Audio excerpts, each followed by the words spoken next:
Game number 3 of the day, game number 7 of the tournament features Hoosier North and Bay County, Michigan here, presented by MTC Sports on the ISC Sports Network. We are at Loeb Stadium in Lafayette, Indiana. It's Sean Walker and Chris Walker set to call the action for you today. Chris, we just saw a fantastic finish to the game before. We got extra innings, and the Lafayette All-Stars were able to hang on. They will survive and advance. Our first 2 teams eliminated from the tournament are now Greensboro, North Carolina, and the team from Aruba. This squad here, Hoosier North, haven't even played a game yet. They got the bye into the tournament, and there's already been 2 teams eliminated. It's got to make you feel a little bit better as you go, hey, there were 10 teams in. Now there's only 8. We haven't even played yet. Our odds just got better, correct? No kidding. I mean, as you said earlier, we just finished a marathon game between the Lafayette All-Stars and the Greensboro, North Carolina team, and now we get to see for the first time Hoosier North square off against the Bay County, Michigan team. So I'm looking forward to this game. Hopefully it's a great played baseball game. Let's take a look at our starting lineup, our batters here for Hoosier North. It'll be Thurston, Smith, Hall, and Platt will hit in the 4th spot, Whaley, Ayers, Taylor, Haysop, and Stout round out your lineup. On the defensive side of things, it'll be Garrett Glish, and then Carson Kwapaszewski, Dorman, Koffold, Schumacher, Brown, Facundo, Dufresne, I'm going to get this, and Procopinko. Defensively, Dufresne, out in right field, presented by Ivy Tech Community College. Our starting pitcher today for Bay County, Michigan, they'll be the home team, number 17, John Dorman. There's a good look at Mr. Dorman. Bay County, Michigan yesterday had the pleasure of sending one pitcher through the complete game. Didn't have to get into their bullpen, so still looking good for the tournament. Temperature currently at 78 degrees. We got 8-mile-per-hour winds, humidity down to 49%, and a little bit of a cloudy overcast right now. That weather forecast or update brought to us by Titmont REMC. Had an extended coaches meeting kind of behind the batter circle there, and man, it seemed like it took rather long this time, so we'll see what we have going on, and it's about time to play some baseball.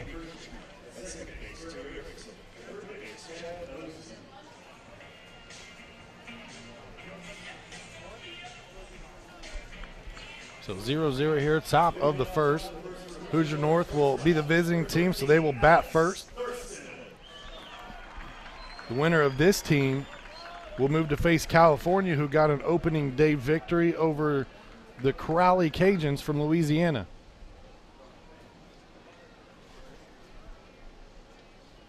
First pitch. Out of the zone, ball 1.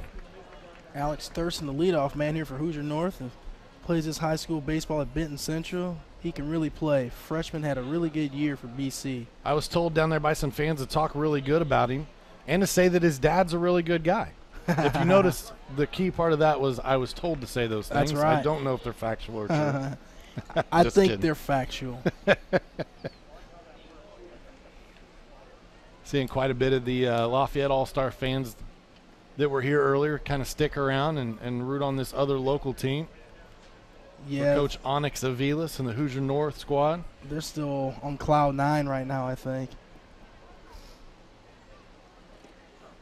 Hoosier North had to play through the Harry Bradway Classic to reach here.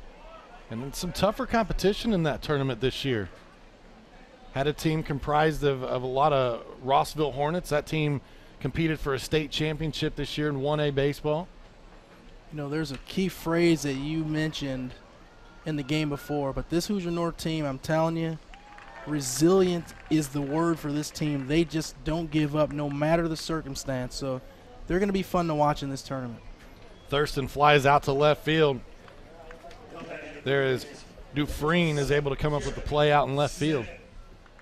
Yeah, Alex just gets under the ball a little bit. It's a high fly ball to left field, can of corn for the first out of the inning.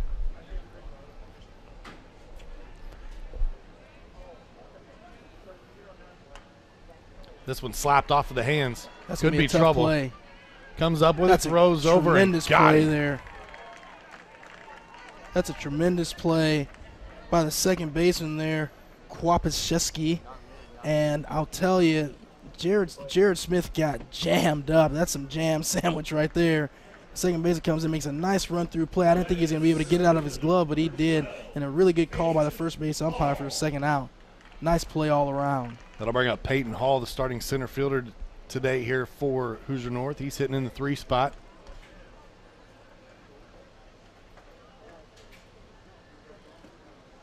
That pitch out of zone for a ball. Chris, I want to mention our crew doing a great job behind the scenes today. What it entails to put this tournament on over the course of a week, there's a lot of work that goes on behind the scenes, not just the game itself. And hats off to all of them, from graphics guys working feverishly between games to try to get names and stats and things in, to all the camera guys that just stand or sit and work their butts off for 4 straight games 3 days in a row. I tell you what, we're the prima donnas of the broadcast. We get to sit up here and talk about the game in the nice, air-conditioned press box if we need it, and those guys are standing outside. The good thing is the weather has been great so far for this tournament, so it's not been too hot for them. But, man, to be standing up running those cameras that whole time, that's a rough job. 2-1 count. That one off the play, run at 3-1 now.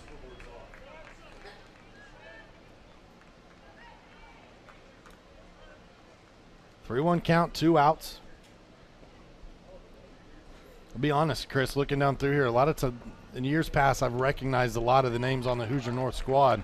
That one in there for a strike. This year, I don't notice a ton of these names. Same here. I mean, it's one of those things where as your kids grow up and you can get away from it, you kind of lose track of some of it.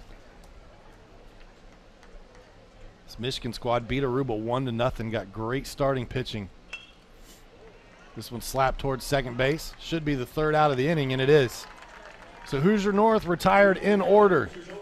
When we come back, we'll get your starting lineups for Bay County, Michigan, and your defensive set for Hoosier North.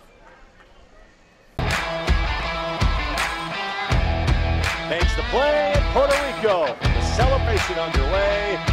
They're the Colt World Series champions.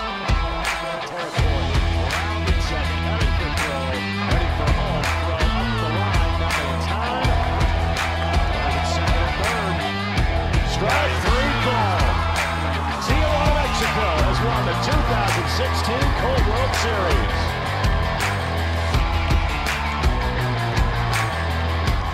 When you visit Pepe's Mexican restaurant, you'll be greeted a fun, vibrant family atmosphere. Whether you're joining us for lunch, dinner, or a special occasion, our manageable prices and sizable portions of authentic Mexican dishes will guarantee you won't be leaving hungry. And as always, free appetizers for waiting, because that's just the way we are. So come dine in or carry out. Open 11 a.m. until 10 p.m. every day. Pepe's Mexican Restaurant, located at 2525 Sagamore Parkway in the mall parking lot, Lafayette. We welcome you back here, bottom of the 1st inning. Hoosier North, Michigan, scoreless so far. Let's take a look at our batting lineup for Bay County, Michigan.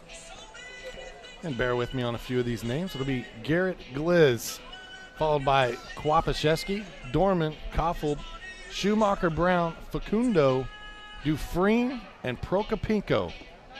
And I'll give myself a 9.5 out of 10 for that one. Defensively for Hoosier North, rounding around the outfield, it'll be Whaley, Hall, and Ayers. And then it'll be Smith, Thurston, Platt, and Stout. Hayslip will be your catcher behind the plate. On the mound today for Hoosier North will be number 24, Matthew Taylor. Left-hander. So he falls off the mound just a little bit with that delivery.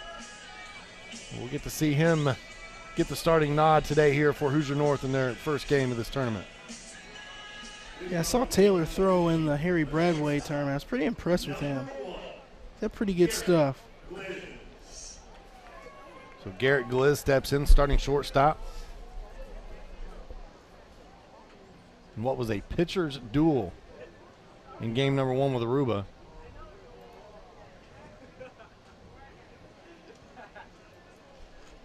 Still to come tonight, we still have South Korea versus Mexico. That'll be our final game of the night.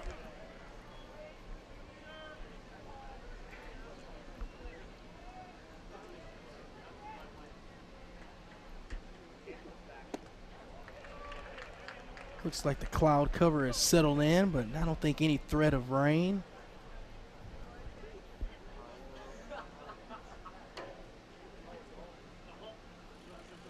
Delivery, this one, slap towards the right side. Uh-oh. Could be trouble. And yep, trying to think about getting the throw there. That was the one that's that in-betweener. If the first baseman comes to get it, you have no play. Yeah, I think that's the one where, but I still think that's a play where Alex Stout, the first baseman, has to come and get it. He has to commit, because I just don't think, because of that right there, there's no way the pitcher's going to be able to field that. But that's a tough play. That's just one of those hits kind of where no one is, and you get lucky sometimes in this game, and that's what happened there. Doesn't matter if it only travels 5 feet. If it's a single, it's a single. That's right. Kwapaszewski now.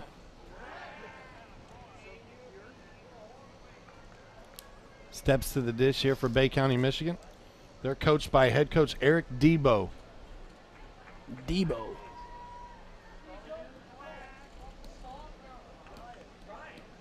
And the look over just by Taylor that time got the dive back.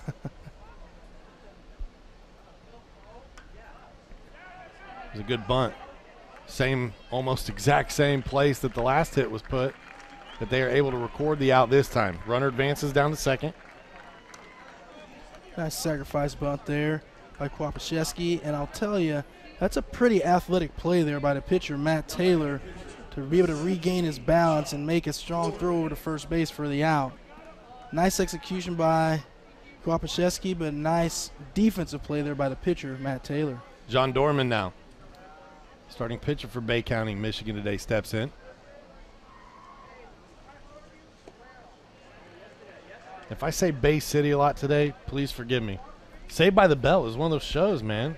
Well, there is a Bay City as well, because in some of these pony baseball terms before, I think there's been like a Bay City or something in there. So okay, I guess it's Bayside for Saved by the Bell, but that's where I wanted to go with it. Tell you what, pitcher John Dorman, he's not getting cheated with any of his swings, I'll tell you that much. He's got that Cody Bellinger uppercut swing.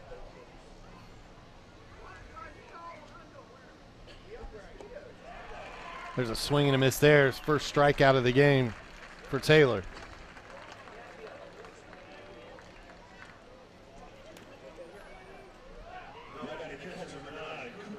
Another look at it there as he set him down. This will be Cooper Koffold, the starting catcher for Michigan. That one off the plate.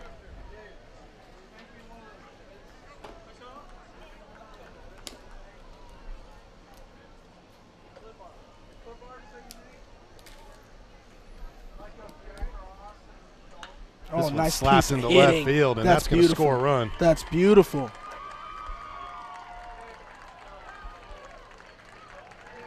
RBI double there for Koffold. And a great piece of hitting, as Chris just alluded to. That is, man. Left-handed hitter drives a ball, line drive, down the left field line. Ball rolls all the way to the wall. Makes it easy for Garrett Glish to score from second base. I mean, that's just nice. Very well done.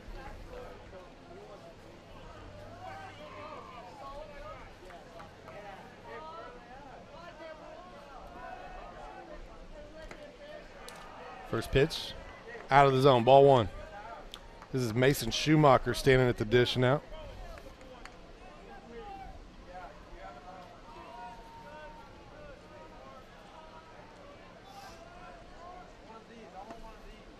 Ooh, just missed with that fastball.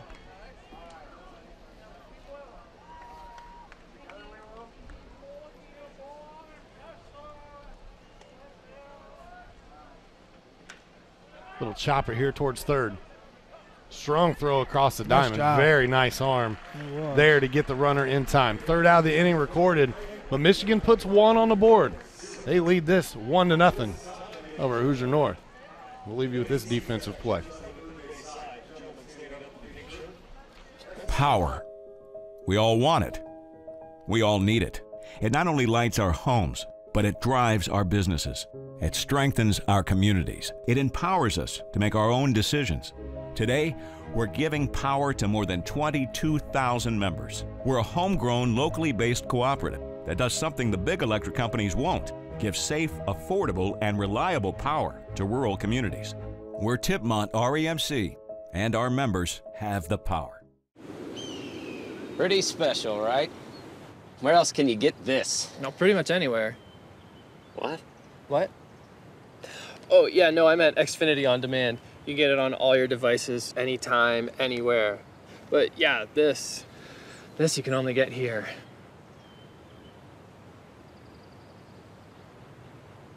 Dude, where's your horse? Who cares?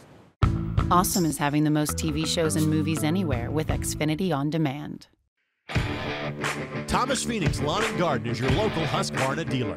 With us, you'll find a knowledgeable staff that's able to provide quick turnaround service so your business doesn't have to stop. From zero-turn mowers to trimmers and chainsaws, Husqvarna has you covered.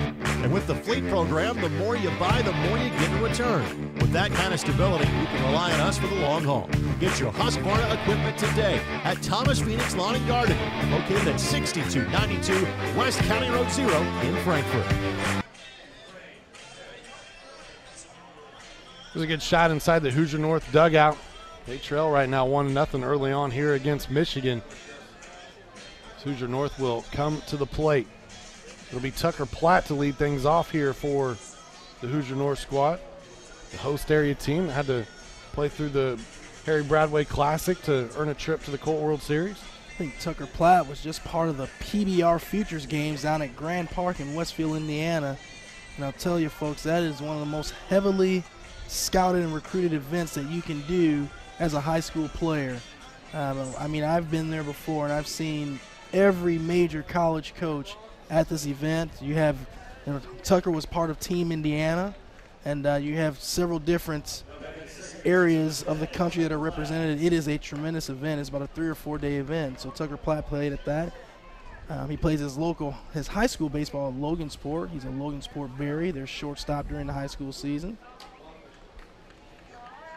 Tucker saying, no, it didn't hit me, but Tucker, go take your base, bud. Don't argue. Onyx Aviles is giving him the stare down, too. Like, what do you mean it didn't hit you? Yeah, go take first base. Absolutely. I know you want to hit, but you do that the next time. Yeah, it clips him there, and Tucker's trying to say it didn't hit him. He's just tougher than we are. He didn't feel it. I think Tucker's sister was one heck of a gymnast at Logansport Berry a couple years ago as well.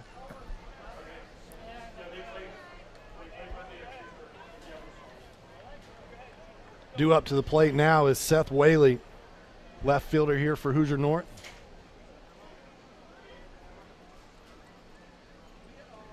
First pitch offering.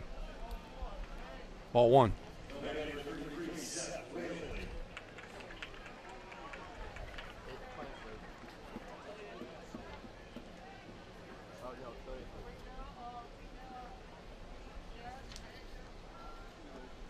That pitch out of the zone as well. 2-0 count now.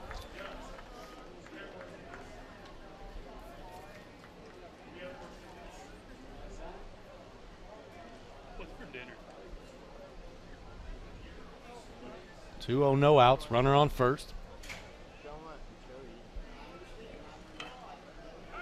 This one, chopper towards third. They go to second. Ball dropped there. It'll get into the outfield, and Tucker alertly will make it on down to third base. Now runners on the corner. I think that's going to be an E4. He just missed that ball, and right away the second base umpire was signaling that was not on the transfer. He just missed that ball flat out. And so, what looked like to be a potential 5-4-3 double play, you end up with no one out and runners on first and third. So that'll bring up Connor Ayers.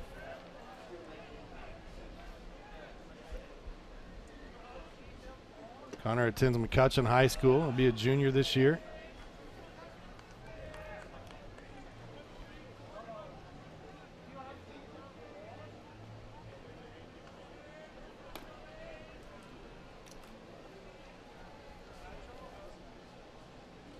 Swing and a miss there. Connor needs to keep that front side closed, kind of running out of the box there. pulling off the baseball.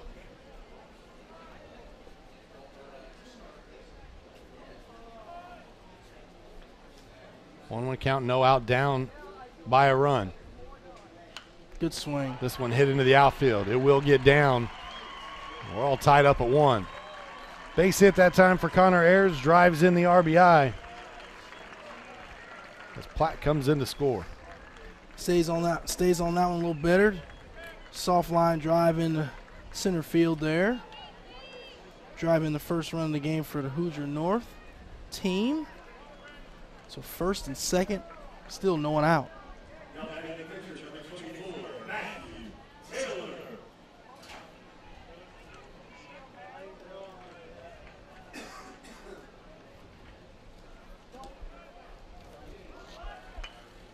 Bunt here towards first base. First baseman does a good job charging here. They'll get the runners to advance to second and third, but they also get the out at first base. Nicely executed there by Matt Taylor, but I always, whenever I see that, I have to comment. I think Matt Taylor's dad messed him up like my dad messed me up. Left-handed pitcher, right-handed, or left-handed thrower, right-handed hitter. You want that to be the other way around, or at least make him a left-handed hitter. This will be Connor Hayslip. Starting catcher here today for Hoosier North. Bats from the left side. Swing and a miss there, nice cut.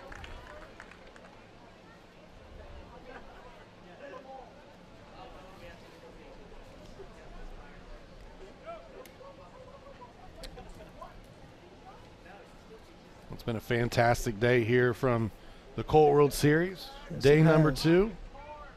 Another bunt. Bunted up. First baseman makes it. Oh, my goodness Doubled gracious. off. So what was threatening to be a very big inning for Hoosier North ends up with just 1 run getting across. We're all knotted up at 1. Back with more baseball after this. We'll leave you with a fantastic double play from Michigan. F3-3-5 put out. How's it going? Nice to meet you guys. I have these 2 laptops. We're gonna each download a TV show. I'm gonna download it on Xfinity, and you guys are gonna download it with AT&T Uverse, and we're gonna see who goes faster. Go. Well, this is a no-brainer so far. How's AT&T doing? Struggling. I'm ready to go. We'll wait for you guys. Looks like we're gonna be waiting for a while. Don't let Uverse slow you down. Upgrade to an Xfinity X1 Triple Play from Comcast and save when you bundle. See for yourself. Call 1-800-XFINITY or visit Comcast.com today. I'm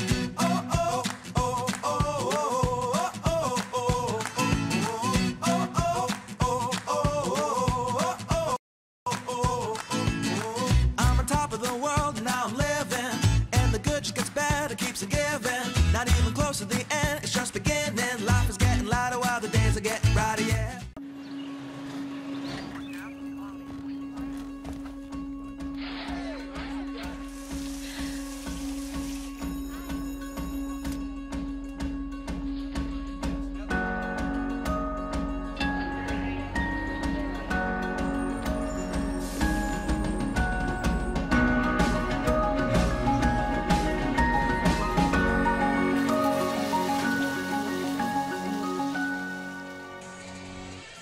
Good shot of Arnie's right across the street, and I mean this in the most polite way ever. They are the bane to my diet's existence during this week because you pretty much just live on Arnie's, and that's not a bad thing because it is so good.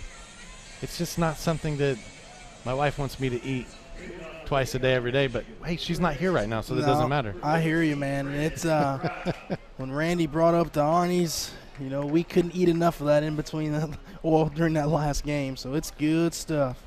Bay County, Michigan, this inning will bring Schumacher, Brown. I'm sorry, it'll be Brown, Facundo, and Dufresne.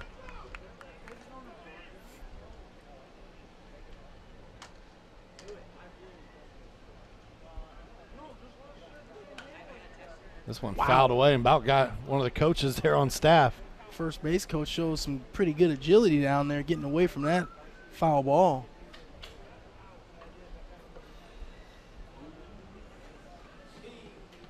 So he's got to teach Brandon, you cannot hit the coach.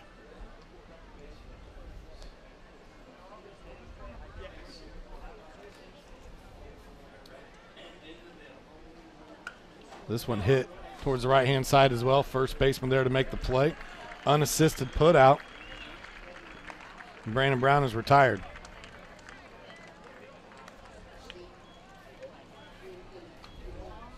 Ground ball there, 3 unassisted for the first out of the inning.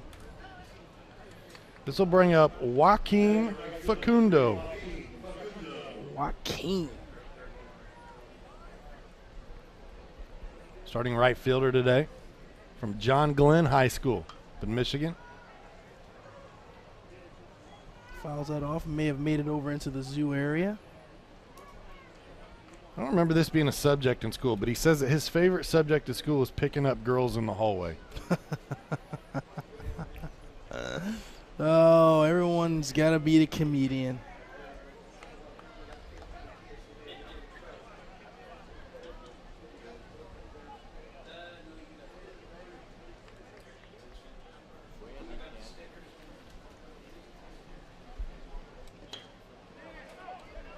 Tough play. Right? Alex Thurston comes in, charges hard, throws.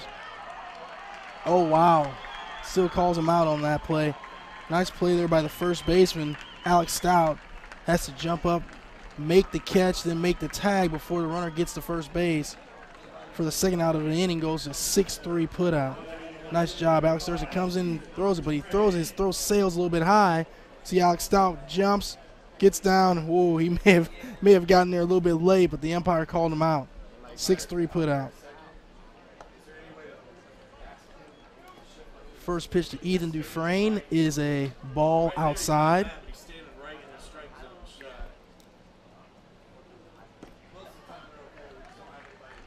Strike one. 1-1 on the 8-hitter, left fielder Ethan Dufresne.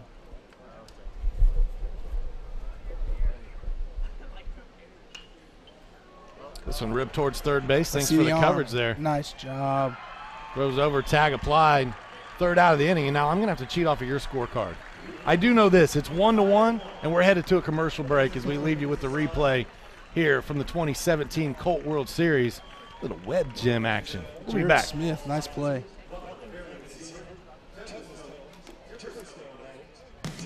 You have enough on your plate. Let McAllister Rentals' wide selection of equipment help. With an extensive equipment selection and experienced people, McAllister Rentals in the Cat Rental Store is your one-stop shop for all your equipment needs. You know we can help you with the big jobs, from moving dirt to getting you in the air.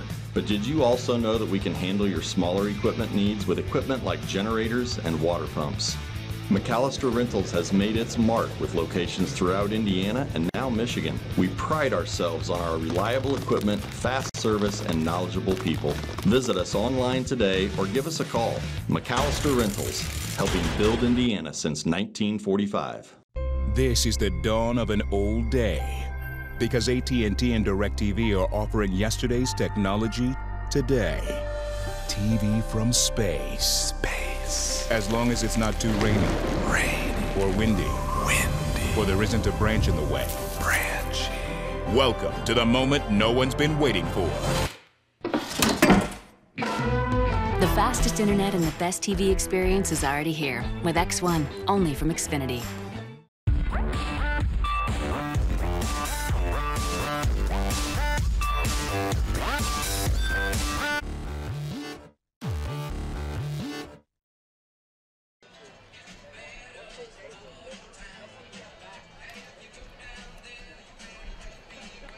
One tie here, top of the third. The pitcher's now warmed up. It'll be 9-1-2 here for Hoosier North. Take a look at a couple of those defensive plays. That's the first one, I think, to Alex Thurston. Nice play there by Stout getting up. Let's see if he gets that tag down in time. It's a pretty good call there. I think he did right get on the that back, tag on. right Absolutely. there. Look at that. Great call. That's why I don't want to be a first base umpire. I'm telling you. It's not easy.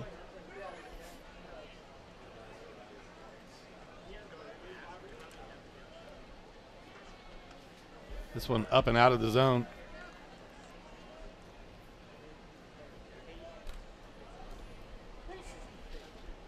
So 9-1-2. Stout, the starting first baseman.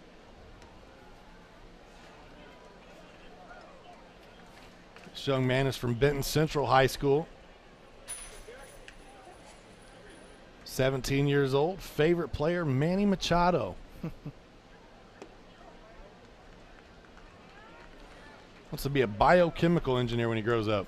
More power to you, big dog. How about that penmanship? That is tremendous. Not like mine.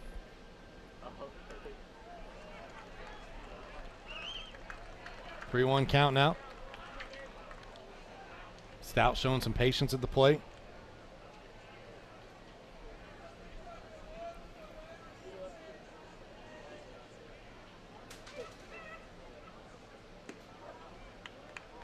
Good pitch. That pitch in there for a strike. 3-2. Fastball right there on the outside corner. John Dorman is really trying to work that outside corner. Been fairly successful thus far.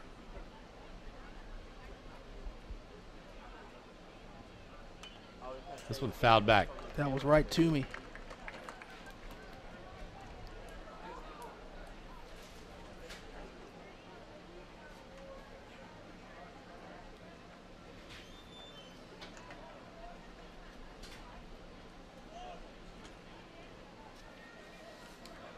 Third inning already here. Full count.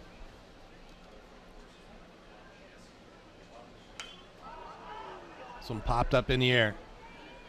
Center fielder calls for it, playing shallow enough, able to come in and catch it about 10 feet from the edge of the infield. First out of the inning retired. Good communication there by the center fielder. That'd be Alec Prokopenko. Looks like he called it really early. Saw the shortstop kind of bail off there. Nice communication by the Bay County team. Alex Thurston will step to the plate now. Flew out to left field the first time he was up.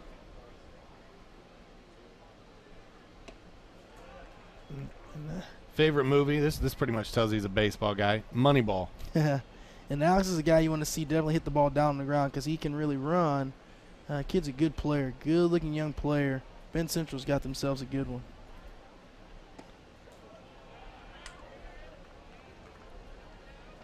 Lists his favorite food is Grandpa's pulled pork. We may just have to take a trip to Grandpa's this weekend and find out. I tell you, I don't mind that one bit. I'll be honest with you. I don't care if it's Grandpa's, Grandma's, Mama's, Daddy's. Just give me some pulled pork. I'll be fine. Alex enjoys playing baseball, basketball, and tennis. Good pitch. Multi-sport athlete. That one just missed. No. Strike. It's a late call. It's a delayed call by the home plate umpire. So he did give him the strike there, sure too. Good fastball on the outside corner there.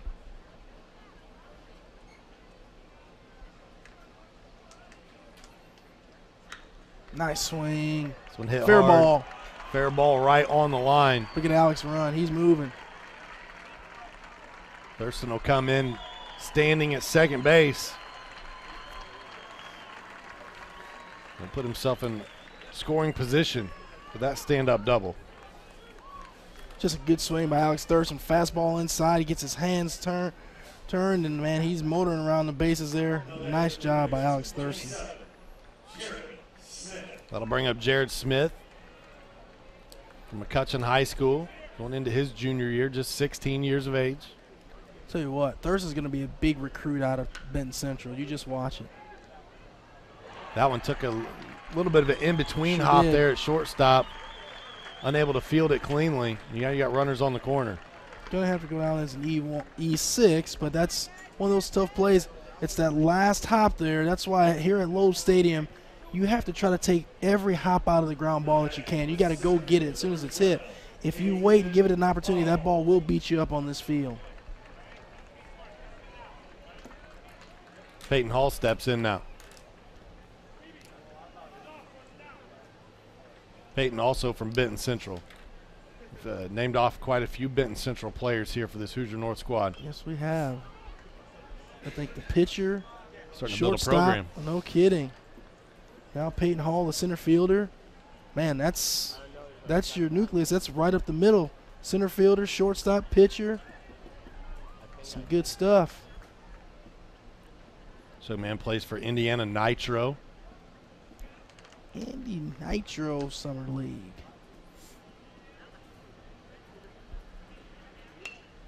Hits this one back up the middle. That's a base hit. That'll drive in an RBI. Nice piece of hitting there from Mr. Hall. Yes, it was. Keeping it simple. Just drive the ball back through the box. Get yourself an RBI. Just really nice job there by Peyton Hall. Runners on first and second. Now Tucker Platt steps in. Now Tucker's going to get himself an opportunity to swing the bat. Full name is Tucker Ryan Platt. We've already talked about him being from Logansport High School. Plays a little bit of everywhere in the infield. Shortstop, second, third. He does. He is a shortstop for his high school team, Logansport. We played Logansport 4 times this year, 2 in the regular season. Played them in the conference championship game, and then we played them our first game in sectional. So we became very familiar with the Logansport Berries this year. Tucker gives his family some love. I know you brought that up a little bit earlier. Said his dad was a state baseball champion in '79. Wow, that that one ripped ball towards smoked. third. Steps on, throws across. That ball smoked. And that's one where you hit it right on the screws, but too bad it's right at him. That's right. Double play ends the inning. 2-1, though. Hoosier North takes the lead. We'll leave you with another defensive gem as we head to the break. Since 1969, Haley's Lock, Safe and Key has provided expertise and solutions when dealing with residential or commercial security needs. Whether you're looking for a safe, seeking access solutions, or in need of automotive keys, nobody can serve you better than Haley's. One-on-one service and simply the best solutions we've been providing at Daly for more than 40 years. Haley's Lock, Safe and Keys. Call, visit, or find us online. 2 locations, Crawfordsville and Lafayette. I would like to think of myself as being a specialist in farm insurance because that's what I use as a farmer, is insurance. Crop insurance, I know the importance of carrying high limits of liability. Price is important. It's got to be affordable. It's got to be a main part of my operation, operating costs, because I can't afford to have a loss without coverage. 2-1 your score here, bottom of the third inning. As Bay County, Michigan will come to the plate. This half inning, they will go 9-1-2. It'll be Prokopinko, Garrett Glish, and Kwapaszewski. There's a shot of Tim Clark. A little 50-50 drawing here for the fans. They got some pretty cool prizes and drawings that they do on a daily, nightly basis here. You even saw Tim ride a little scooter across there. It looked like a pretty mean motorcycle. But had a scooter engine on it. That's right. It looked like fun. This one hit through the 5-6 hole. Base hit there for Prokopinko.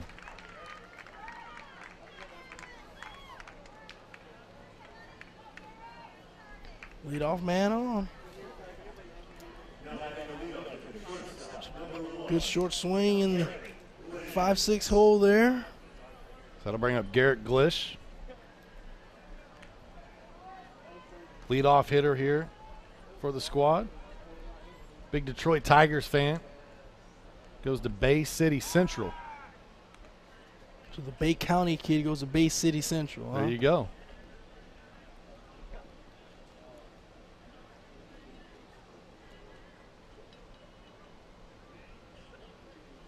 Played in the Pony League World Series. Now he's taking part in the Colt World Series. Yep.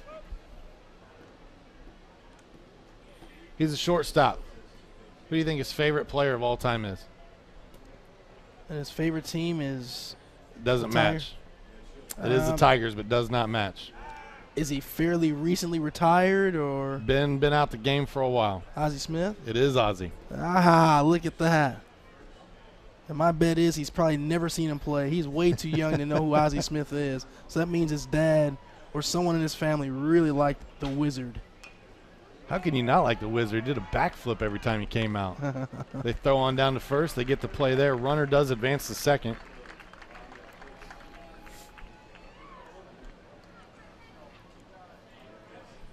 And that'll bring up Kwapaszewski. It's too bad you don't get a sacrifice for that because it was a full swing, but it was a perfect sacrifice bunt there. But you get one out, runner on second base now. For the for the two-hitter, Carson Kwapaszewski.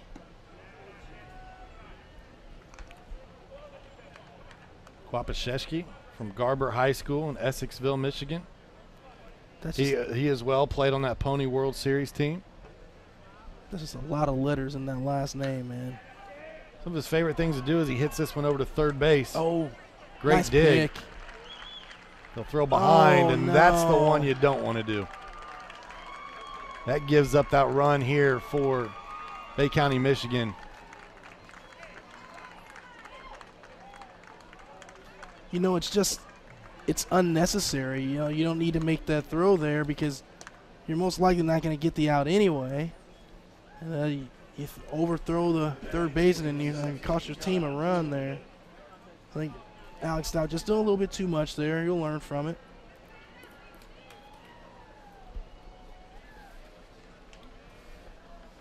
That brings up John Dorman, who's a strikeout victim his first time around. Seeing a lot of Detroit Tigers as the favorite teams on here. Obviously, should be expected. Yep.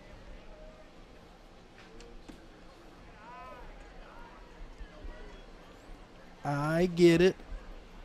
John Dorman would like to be a police officer when he grows up. That kind of sounds like a cop name, Officer Dorman.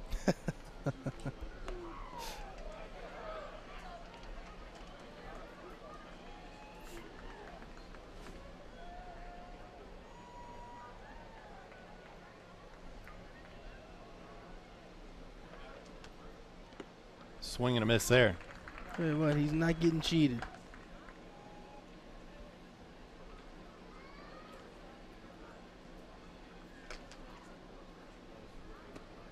That one just off the plate. And that'll be ball four. It'll be the first walk issued by Taylor.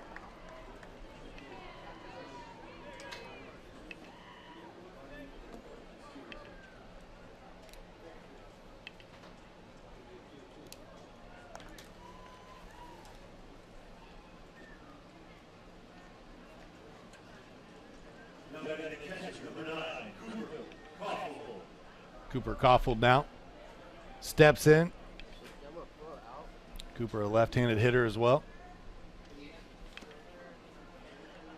That pitch in there for a strike. Cooper's from Unionville, Michigan.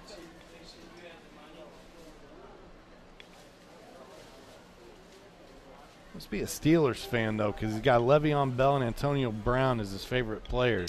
Oh, definitely Steelers guy. But here's one I gotta love. Favorite movie, Step Brothers or Talladega Nights? Those are up there on my list, too. Modest lead at first. He'll throw over anyway.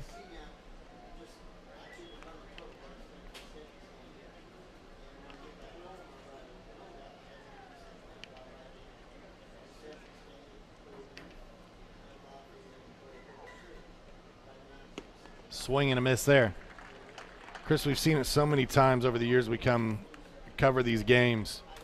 And the toughest part about these age groups is you do see quite a bit of errors and just mental mistakes. We saw one a moment ago when the first baseman tried to make an impossible play as Stout threw it across the diamond. And it's one of those, if he holds it, the defensive play is made, the runner's stuck at third base, and you get yourself out of the inning, a moment later. And instead, you give up that run. Yeah, you know, Sean, it's one of those situations where these kids are playing in this situation. This may be the most fans they'll ever play in front of. I mean, the stakes are high, and sometimes you just try to do a little bit too much. Late throw down, but still got him. Sure did. That is a great play from behind the plate by Hayslip. And that'll be the third out of the inning. Caught stealing there. Like a delayed steal. Asking everybody to hold on here momentarily.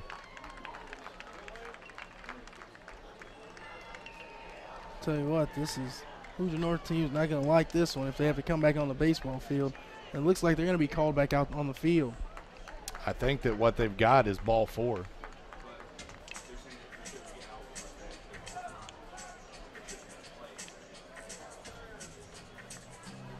You've got a.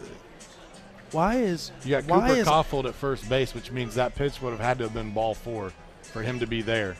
But here's what I'm worried about. Why is Onyx Aviles not out there? He's the head coach.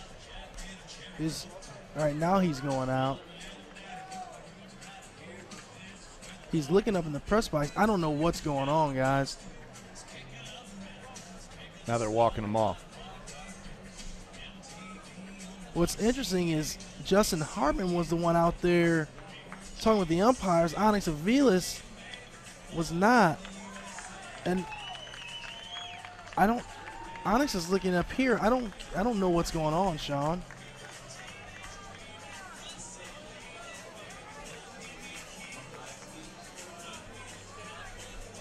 I honestly think that it was ball 4. It would have had to been. That's the only explanation for him being down at first base.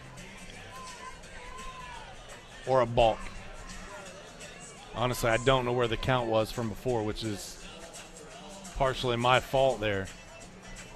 But I think that's what they're talking about, because he was definitely thrown out at second base, but had there been a balk or had it been ball, well, it couldn't be a balk because he wouldn't go to first base. Yeah, it had to be ball 4. Ball 4. Until an explanation. Yeah, I mean, that's all it can be. It did not hit him, right? They didn't award the throw out, so it had to be ball 4. That is the only thing that could have been called is ball 4. I'm still very confused on why Onyx Aviles continued to look up in the press box.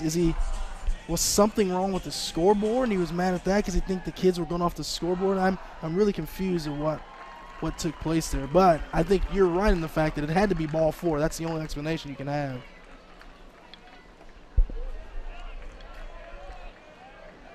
Foul tip, strike 1.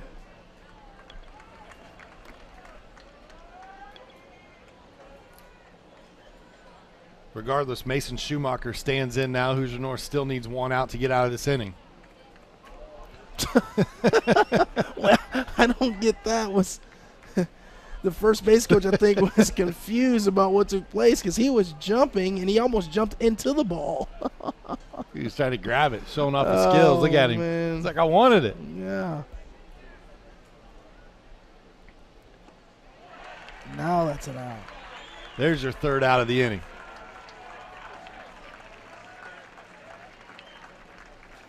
So, 2-2 your score. We'll head to the top of the 4th when we return.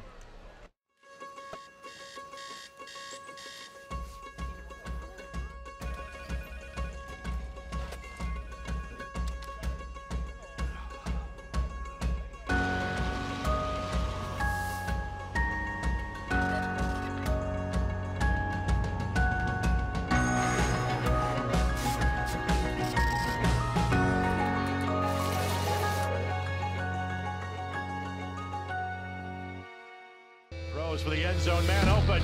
That's a touchdown. Touchdown grab for Marion. There you go. And why pull up for a jumper from 3 or even a mid-range when you can go right down the lane? Sowers is back, reaches up, and it's a grand slam for De La Salle. All alone. Scott got it. Great look by Coach Stick to break down the defense.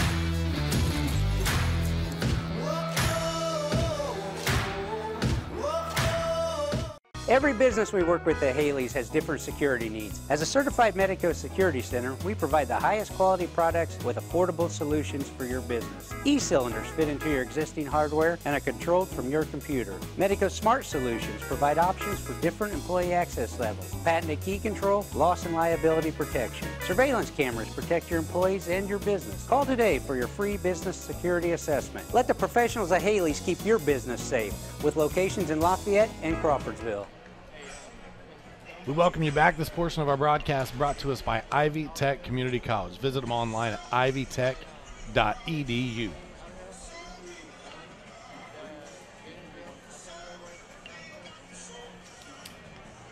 Hoosier North will send Seth Whaley to the plate here to lead things off, followed by Connor Ayers and Matthew Taylor. At least that's who is due up this half of the inning. Looks like Dorman has come back out for his 4th inning of work.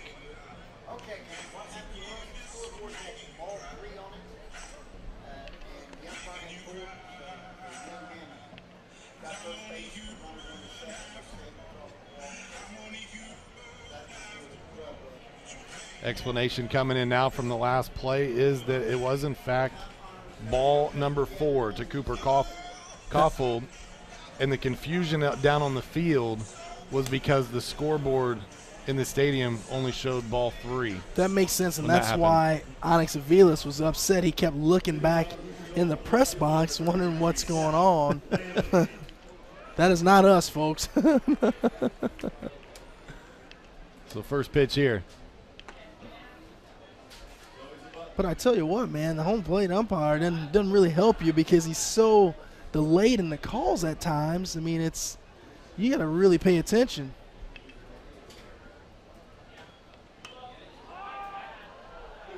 I think verbally he gives it right away, but the motion to signal to the people who are trying to put it on the scoreboard and on the TV. You're absolutely correct. There's a little bit of a late delay there. Yeah, if you watch him very closely, you can kind of see his body reaction when he yells it verbally, but then it's like 2 or 3 seconds later is when he actually signals for the strike.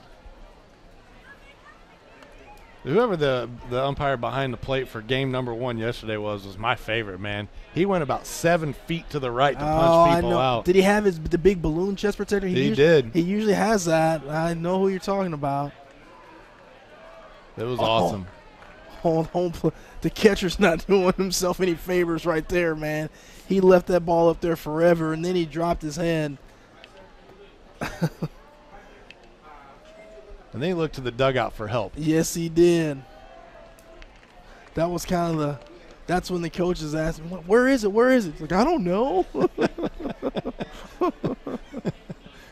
3-1, guys. 3-1. 3-1 count now.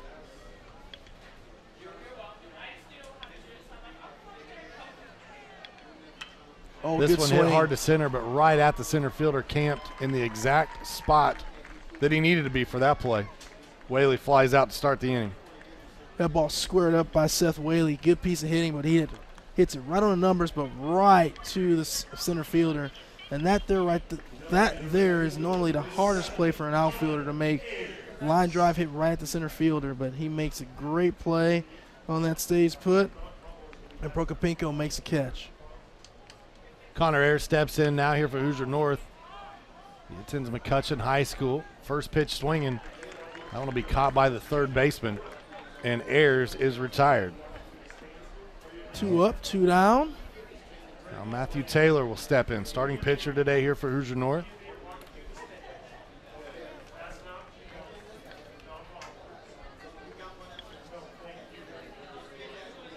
When Taylor grows up, says he'd like to have his own landscaping business. Must enjoy being outdoors. And sunburns.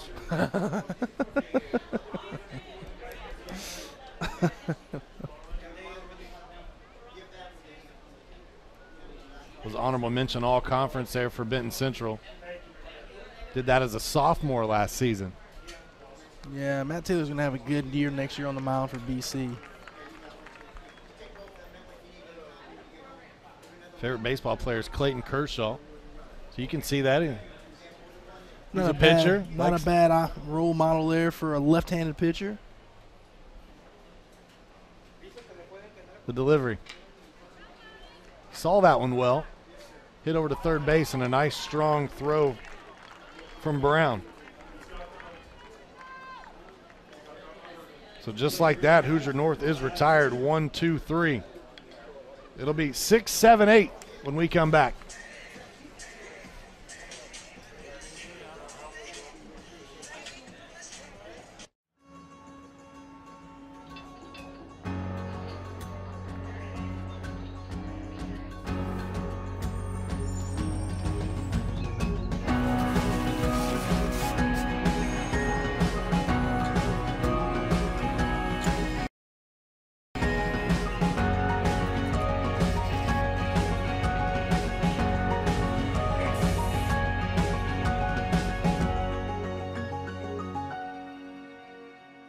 It hits the rim right as the light goes in. And Hogan across the middle, finds the end zone, and touchdown.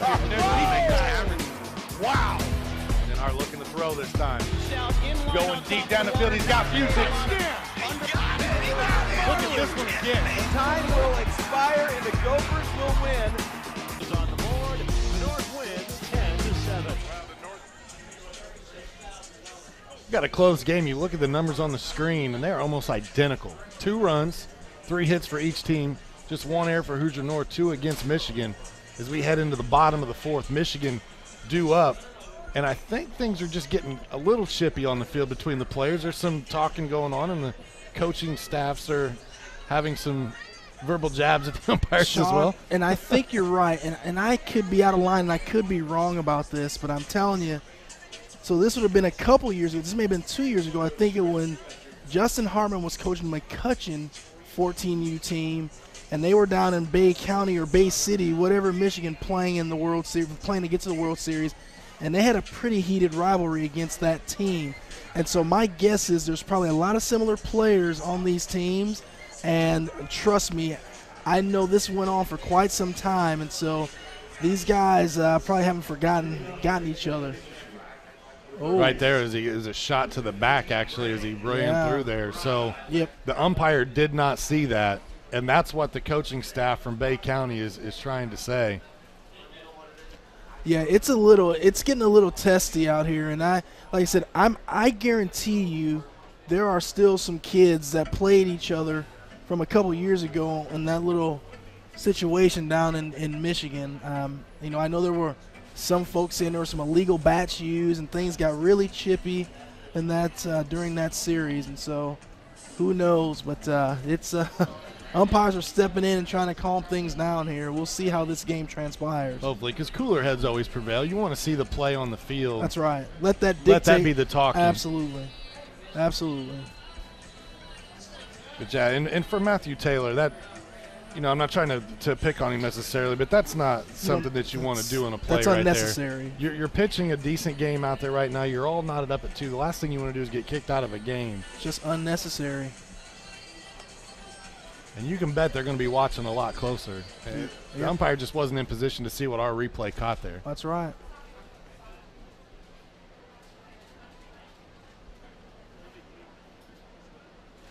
Taylor will come back out here for his 4th inning of work. What I will say, though, Sean, if you look at the first baseline, okay, and they have a little box that you're supposed to run in if you're the base runner, that's a fair ball. Oh. Just foul. What a decision there to let that one go. That could have been costly from Jared Smith. Right. But you see a box you're supposed to run in, and when you're running down the first baseline, I always wonder why baseball does not have that little that safety base and foul territory. Because technically, if you run in that box, you're not going to touch the base. Right. They do it in softball. Yeah, absolutely. Got timeout here. Tell you what, the umpire almost got softball smoked. for years, and we always had that safety base for that reason. Just Absolutely. You're trying to keep people from getting hurt. That's right. But to me, it just doesn't make sense. You have the box you're supposed to run in, but the base is not over in that area. Able to throw that one by him, so strikeout victim this time is Brandon Brown. That'll bring up Joaquin Facundo. We just received a word as well that both teams have been warned for unsportsmanlike conduct. I think that's probably the right thing to do. That's probably fair. You got to think, if you're aware sitting up here about maybe a little heated rivalry from a few years ago. Oh, yeah. I'm sure that it's trust me, through. I know how this thing has lingered. Through the ranks. And I'm certain the powers that be know that this, because I'm telling you, a couple years ago, it got pretty ugly between those teams. And like I said, there are some players that played on that team or coaches involved. I know that for sure. So may not be any players anymore because actually that age group would be too old now, but there are some players involved. I mean, some coaches involved. Joaquin Facundo steps in. Got his accomplishments listed as 8-time state champion in wrestling. Holy moly. Nice play, Thurston. Good pick over there at shortstop. Nice strong throw across the diamond. 2 retired here in the 4th. I'm telling you, that play is a lot more difficult than Alex Thurston made it look. He's got really good hands, a run through there, because you got to get that short hop. If you don't get that short hop there, that ball's going to eat you up. I'm telling you, just mark my words on this. He is going to be a recruit. He's going to go play somewhere big-time Division I baseball. If he continues to grow and he fills out a little bit, he's going to be a player. Ethan Dufresne steps in now. We always ask these guys, you know, all these questions, and we put anything that you want to tell us, basically. And he just wanted to let us know he has a 2000 Chevy Tahoe. Another play. Oh, and the third baseman his way. That's tremendous, Alex Thurston. Play the position, young man. Outstanding job there. Look at this play. It's another run through, and Jared Smith cuts right in front of him. And a lot of times you'll see a shortstop let that affect him. But Alex Thurston stayed right down and threw that baseball. Nicely done. Makes the play in Puerto Rico. The celebration underway. They're the Colt World Series champions. Rounding second, headed for throw. Ready for home. Throw up the line, not in time. There's second and third. Strike three call. Tijuana, Mexico has won the 2016 Colt World Series.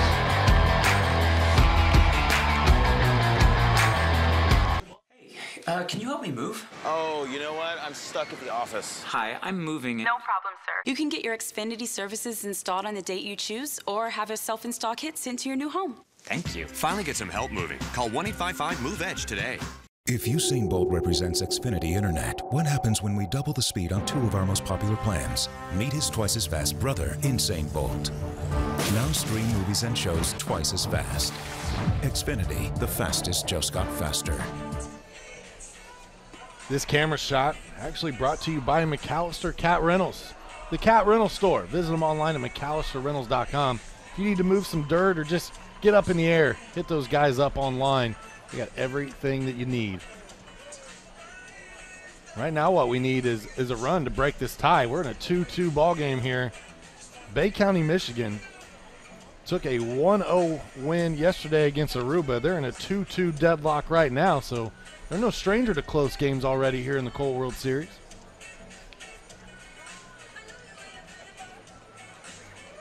There's a lot of talking going on between the umpires, the coaches. Now you got Steve Miller, now pony official down there. I mean, there's a lot of animosity or something going on down there right now. And you can see the coaching staffs are animated. Yes, they are. This is the hard part, too, when you're the umpiring crews, because I don't mean this mean either, but you were hired to come umpire a baseball game, not babysit. Mm-hmm. And sometimes that's what this becomes, because you get so many tempers involved and pride gets in the way from time to time. And again, this should be about the players on the field and the play during the game of baseball. Let's just play the baseball game, fellas. All this extracurricular stuff is unnecessary. Play the baseball game. And I think that's what they're doing. And a great job by the Pony officials here, going down and talking to both coaching staffs, giving them a moment to say their piece, but then encouraging them, just get back to play. Let's go. That's right.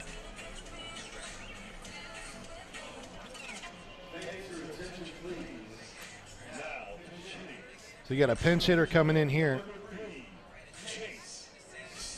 Jay Stoops is going to pinch hit here for Connor Hayslip.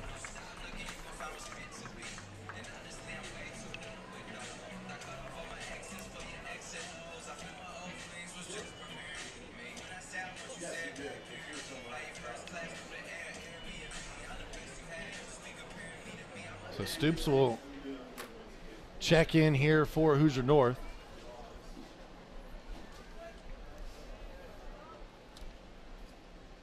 That pitch comes high and inside. So looks like you got 8-9-1 here, top of the fifth for Hoosier North. Stoops plays his high school ball at Twin Lakes over in Monticello. It's a small, short hop, skip, and a jump from here. Plays for Jake Burton. Saw Coach Burton out here earlier today. I'm already a fan of Jay Stoops. Favorite baseball player, Ken Griffey Jr. Favorite team, Cincinnati Reds. Oh, man, I got to question Jay Stoops' smarts, man. It's a legendary ball club. This one popped up. Foul territory, plenty of space. Handled there by your first baseman in Schumacher. 1 out, retired. Just gets under it there. Fly ball in foul territory that the first baseman, Mr. Brown, is, I'm sorry, as you said, Mr. Schumacher is able to run over under and make the first play, first out of the inning.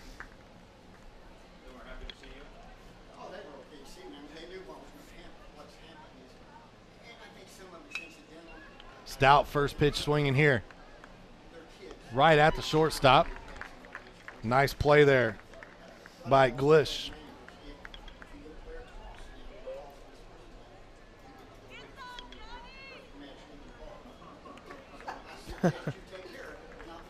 It's going to roll us back to the top part of the lineup now with Alex Thurston.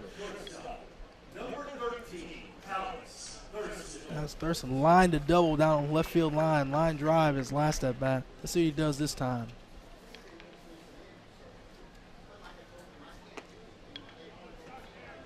Oh, wow. I tell you what, the catcher, Caulfield, is not, he's not making a best friend with the home plate umpire because, man, he is questioning some of those calls. Saw a little bit of a long look from Dorman there as well. That one out of the zone. 2-0 count. Let's see if Alex Thurston lets it rip right here.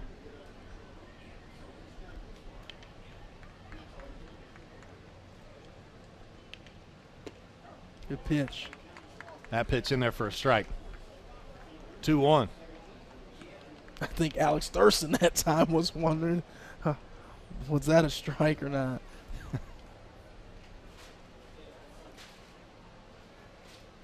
The delivery. That one up in the zone. 3-1 now. Good discipline. Good discipline there by Thurston. Thurston, obviously a good athlete. You've talked about his ability. You think he's going to go somewhere big. He's also got a 4.1 GPA. That helps. So if athletics don't get him a scholarship somewhere, academics might. There you go. Man, I and don't there's know your walk. where that pitch was. And you can even tell because even Alex Thurston is kind of hesitant before he runs down to first base because he's not quite sure. Jared Smith now steps in. If I'm out 0 for 2 on the day. I'm sorry, Sean. If I'm Coach Onyx Aviles, I'm trying to steal Alex Thurston really early in this count. Here's my leadoff man. I'm trying to get him to second base with 2 outs. Worst case scenario is you lead off the next inning with your number 2 hitter up. I think that's a great observation. I think he's going to have to get a little bit more lead off than that if he wants to steal this base. Able to get back in plenty of time. Almost got his helmet taken off on that tag.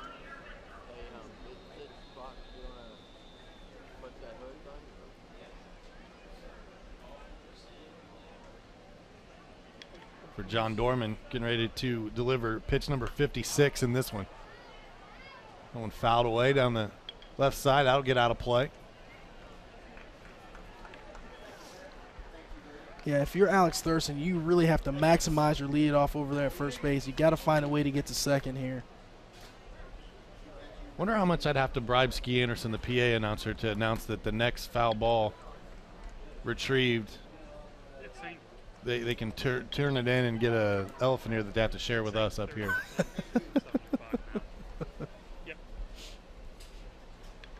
Modest lead over at first for Thurston. He'll go back. Evidently, he's feeling like Dorman's got a pretty good move because his lead's pretty modest, to be honest with you. I agree. It's going to be hard to steal from that position. So you have plenty of time to get back. You got to maximize. Where'd you like to get out to? I mean, get out there the edge of the grass where the cutout is. Well, here's the difference. I'll wait till after the pitch. They come home. Thurston does go. The throw down. If it's better, they got him. Yeah, you're right. But my thoughts on it, Sean, are this. In high school baseball, you can still get away with it because there are a lot of catchers that just don't throw all that well. But once you get to the college level, there is no catcher anymore that you can steal on. I mean, every catcher can throw the baseball. So if you don't get a good lead off and a good read and a good jump off the pitcher, you may as well go back to the dugout because you're not going to be safe. Okay, so you have to work on maximizing your leads and start getting better reads when you're trying to steal bases. This swing and a miss gets away. Drop third strike. They'll throw one down to first base, and that'll be the third out of the inning. Coach Debo imploring his guys over there on the sideline, saying, meet right here. We're going to talk about this and try to get fired up. Michigan will come to the plate when we return. We're all tied up, 2-2. Wouldn't it be sweet to happily live a life that's filled with glee and sing about how joyful it can be? I'd like to hear that. Live life to its fullest every day with the highest level of primary care from Indiana University Health. When you have your health, you have everything. Indiana University Health. Schedule same-day primary care appointments at 1-888-IU-HEALTH.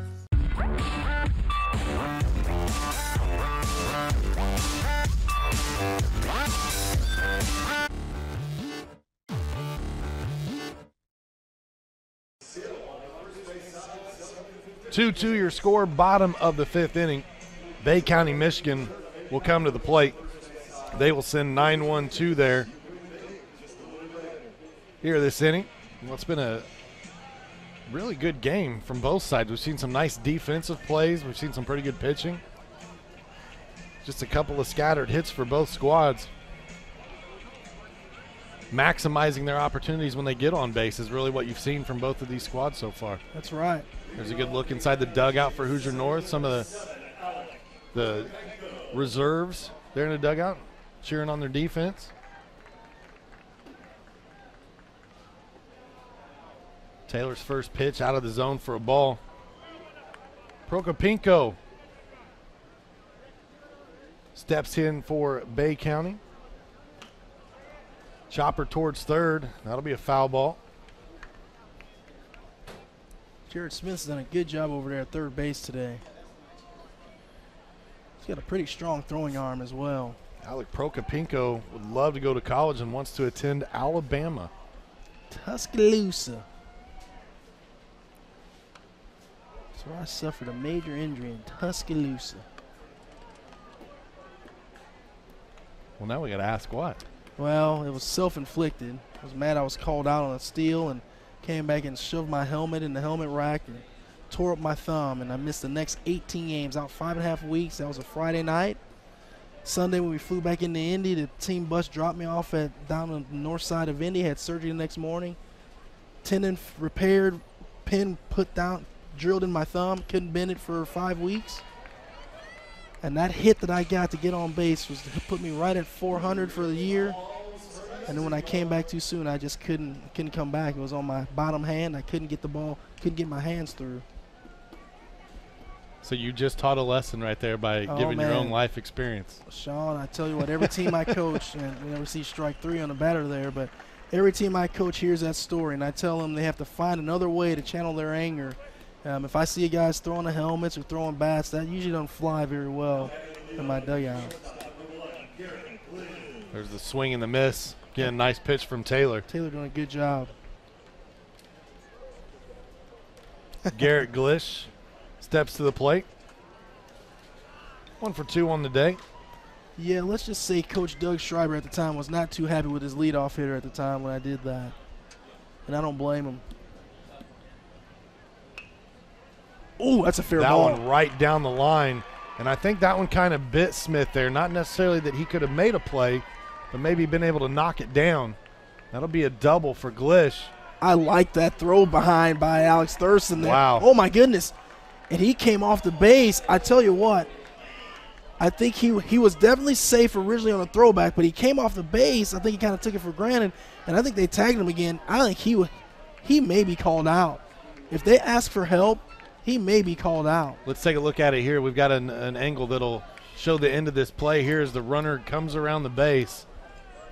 And we'll take a look at the replay. And he rounds it hard, and then Alex Thurston throws behind, throws a missile. Tucker Platt. There he's out. But here, Nope, right still here got is his hand when on he. the base. Oh, Tucker pulled Platt his pulled hand his hand off. off the base. Nice job, Tucker. Well, I'll tell you, we have some good stuff going on in this game here, man. Tucker lifted his hand right off the base and then went back to the umpire. He's out. Hey, listen, I can't fault him for trying. that'll get a mound visit from pitching coach Danny Pinelli. Pinelli will come out and talk to Taylor. I tell you what, that was the coolest thing I've seen so far, man. That's that dirty backyard play, though. That's almost worse than trying to pull off the hidden ball trick. I'm you know? telling you. I'm telling you. You see the end of it. Watch Tucker at the very end. Watch him lift the arm up. And then tag him. Get your arm off the base, sir. And then I'm You're going out. to Oh, man. Yeah, umpire wasn't falling for that one, was he? I wonder if they're teaching that over at Logansport. If they are, I like it. So I'll knot it up at 2. Bay County, Michigan, though, in business right here with just one out, runner in scoring position. And it'll bring up one of the better players on this team in Carson Kwapaszewski. Well, it looks like it's a pinch hitter, isn't it? It's a new number 10, I believe. Maybe they are going to. Maybe I was wrong. Maybe I'm wrong. No, it is a pinch hitter. Who's number 10?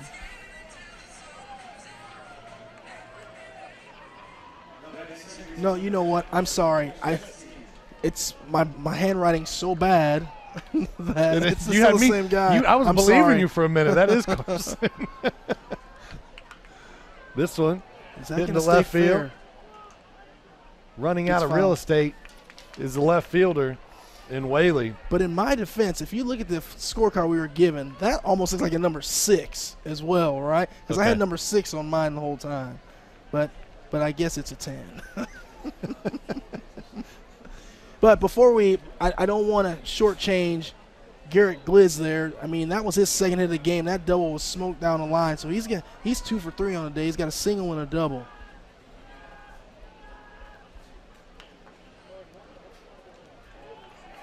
Foul ball there. Nice job fielding that one is Coach Debo. Debo, good fielder and good throw back to the pitcher there.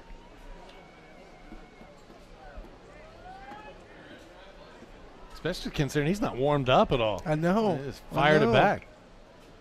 Nice swing. Base hit here nice into the swing. gap. That's going to score the go-ahead run. Good hustle in the second base as well. Ball was bobbled out there in center, but it's not going to matter. Stand-up double for Carson. We get the RBI as well. Very nicely done. It's good baseball there. And that's going to be it for Matthew Taylor. There's Good that shot swing again there. into the gap. And he was hustling all the way around. So Taylor will come out of the game. Number 28 is headed in, and that is Isaiah Elsbeck.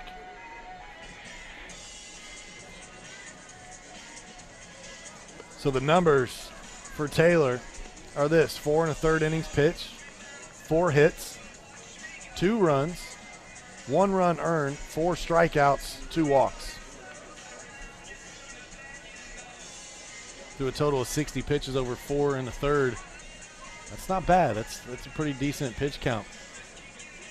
3 runs now, right, Sean?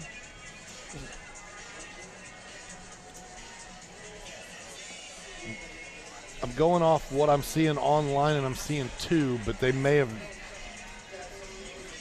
So the score should be 3-2 now. Bay County. It is 3-2. And it does look like all 3 runs would have been earned. So that's just a misprint there on the website.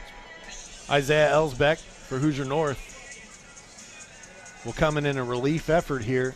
This team down, trailing by 1.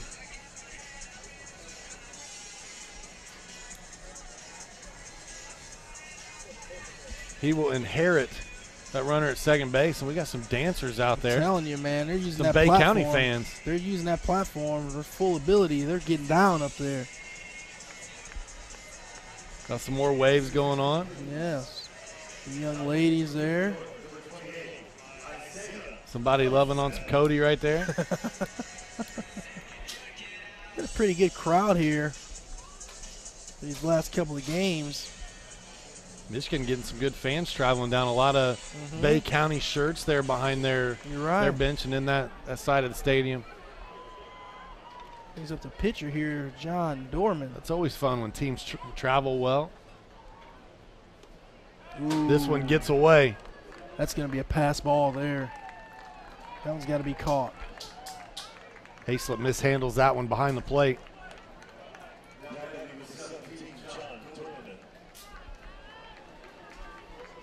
So Yeah, Kwapacheski goes on down to third. Go ahead. Yeah, just a fastball inside, and the catcher there, I don't know, is that Jay Stoops now or is that Hayslip back there? But either way, that ball's got to be caught. Hayslip came back in. Yeah, he re-entered. This one fouled off the fence.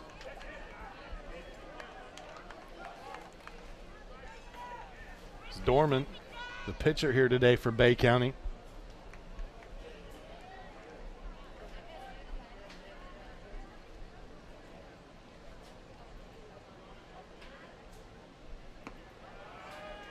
That one out of the zone. It's a good take by John Dorman there.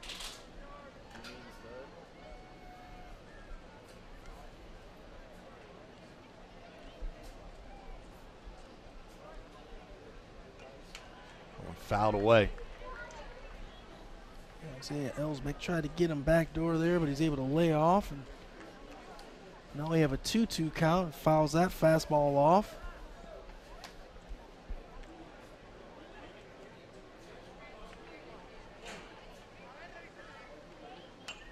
Ooh. One pops straight back. Straight back.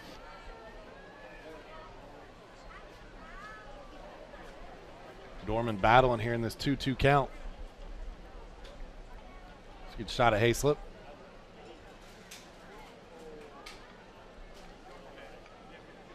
Game number 3 of the day. Game number 7 of the tournament.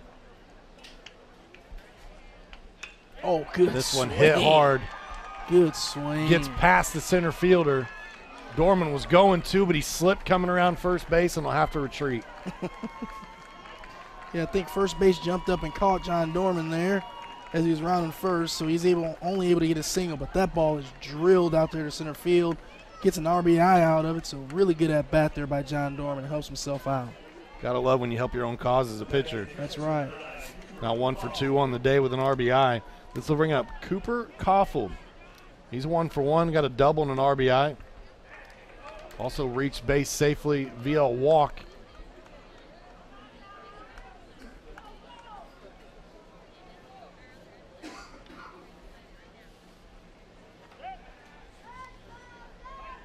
Koffel will be headed into his senior season at Unionville.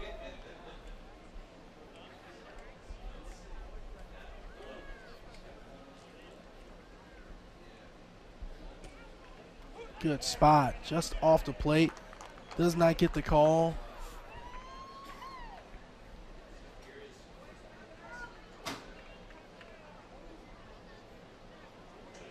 Two-0 count. There's a good look at the lead over at first base. Ellsbeck will step back off. I think he let that last non-call rattle him a little bit there. He did.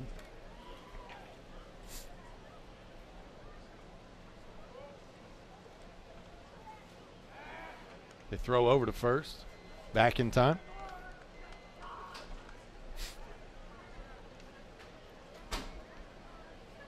Sean, I'm just telling you, man, I went down in between games to use a restroom, and I saw pretty much the entire team from South Korea in the restroom. We're going to have a rough time with some of these last names.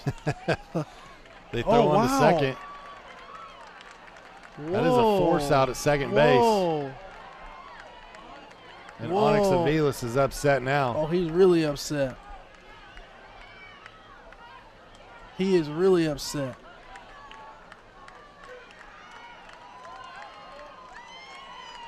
I don't understand what this is. Can we see a replay? Because that's. We'll see. I think the umpire. I think they're going to fix this. That's a force out. He's. Oh Nope. my goodness They're gracious! still calling him safe. Why? And how? Onyx may get tossed here. Onyx may get tossed. I'm not certain how it can be out or safe there. It looked like he never dropped the ball. No, unless he was not on the base. Let's see here, because that is a force out there. It's a 5. Oh my goodness, there's no question that's an out. Yep. That is. I'm not sure. That is just. I'm sorry, but that's just a missed call. I mean, so that's the a force umpire's out. decision there. He's saying the runner beat the throw to the bag. And that wasn't even close. Wow. So now you've got runners on first and second.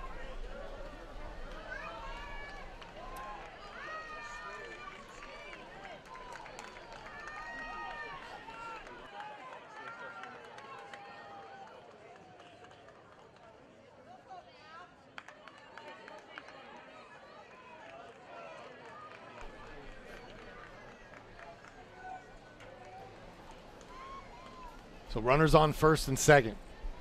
Umpires stick together there with that initial call. Safe at second base.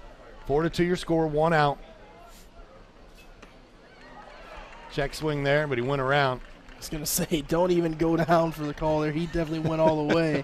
You don't want to let this thing get out of control. So we have runners on first and second with 1 out right now. He was definitely out on the replay. It's just one of those situations where I think the umpire just missed the call, and it happens from time to time. We talked about how hard it is at first base with bang-bang plays. You know, and again, umpires are going to miss calls at times, but you have to be able to play through it, right? You can't let it affect you so much that it lingers. So now if you're the pitcher, you get back on the mound, you throw strikes, get another ground ball, get out of the inning.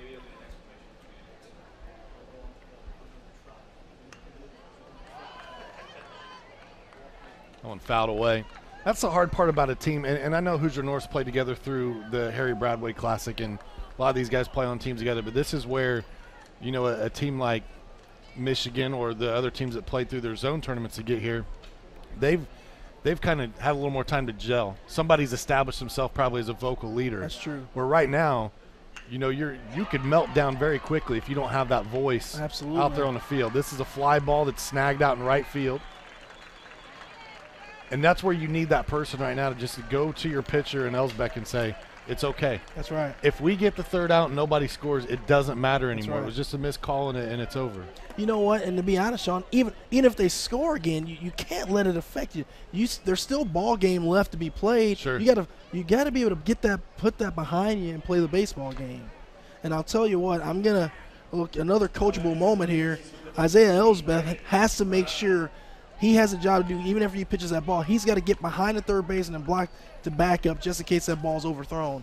You get an overthrow there, runners advance, and you can't afford that to happen. That'll bring up Brandon Brown here from Michigan. He'll ask for a timeout and get it. That's pretty dangerous there. You like to see the pitcher go ahead and throw that in that situation. You don't want to see a kid stop like that. You can hurt yourself doing that.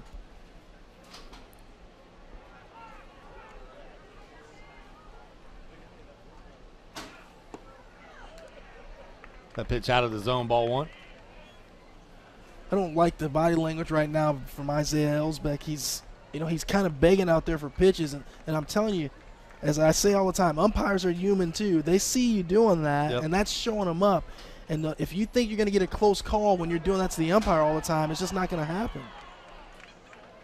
Now things are unraveling. Someone's got to take charge. Back to your point, someone's got to step up and be the leader. I'd like to see either your shortstop or your second baseman. This is Tucker Platt's second year in the Colt World Series. I'd like to see him call timeout, get his team together, get his infielders together and on the mound and say, guys, we got to put this behind us. We got to play the baseball game. See, the problem with that last play right there is Hayslip's trying to frame it up, and even after he doesn't catch it, still trying to show the umpire that was a strike. And he didn't have the ball in his glove. And you allow the runners to advance because it goes by you, and then you don't get after it very quickly to even attempt to make a play anywhere on the diamond. That's right.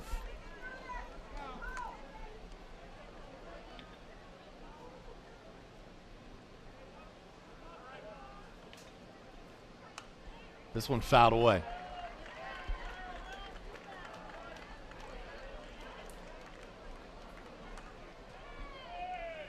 So 2-2 count, 2 outs. 2-run lead.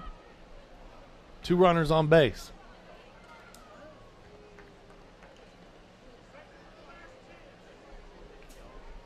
Ellsbeck delivers. Breaking pitch. Up in the zone. There's ball 3. You know, and that is a ball. It's close, but it is a ball. But again, I'm telling you, if you're Ellsbeck, you're not going to get that call regardless. I mean, you've been showing up the umpire. This one hit back towards second base. Hoosier North able to throw over. And there you go. You get the third out of the inning, and all that play that happened before, whether it was a missed call or not, does not matter. Run doesn't score. However, Michigan leads this one 4-2. We've played 5 innings. We'll be back at the top of the 6th when we return. When you visit Pepe's Mexican restaurant, you'll be greeted a fun, vibrant family atmosphere. Whether you're joining us for lunch, dinner, or a special occasion, our manageable prices and sizable portions of authentic Mexican dishes will guarantee you won't be leaving hungry. And as always, free appetizers for waiting, because that's just the way we are. So come dine in or carry out. Open 11 a.m. until 10 p.m. every day. Pepe's Mexican Restaurant, located at 2525 Sagamore Parkway in the mall parking lot, Lafayette. Power. We all want it. We all need it. It not only lights our homes, but it drives our businesses. It strengthens our communities. It empowers us to make our own decisions. Today, we're giving power to more than 22,000 members. We're a homegrown, locally based cooperative that does something the big electric companies won't: give safe, affordable, and reliable power to rural communities. We're Tipmont REMC, and our members have the power. The only way to get better is to challenge yourself. And that's what we're doing at Xfinity. We are challenging ourselves to improve every aspect of your experience. And this includes our commitment to being on time, every time. That's why if we're ever late for an appointment, we'll credit your account $20. It's our promise to you. We're doing everything we can to give you the best experience possible. Because we should fit into your life, not the other way around. Thomas Phoenix Lawn and Garden is your local Husqvarna dealer. With us, you'll find a knowledgeable staff that's able to provide quick turnaround service so your business doesn't have to stop. From zero-turn mowers to trimmers and chainsaws, Husqvarna has you covered. And with the fleet program, the more you buy, the more you get in return. With that kind of stability, you can rely on us for the long haul. Get your Husqvarna equipment today at Thomas Phoenix Lawn and Garden, located at 6292 West County Road 0 in Frankfort. Welcome you back inside Loeb Stadium, where Bay County, Michigan currently leads Hoosier North 4-2. As we head into the 6th inning here from the 2017 Colt World Series. Game number 3 of the day. Game number 4 still headed your way. That'll feature a couple of international teams, as South Korea will take on Mexico. 3-4-5 for Hoosier North. Good part of your order. Peyton Hall watches strike 1. It'll be Hall, Platt, and Whaley due up this half inning for Hoosier North.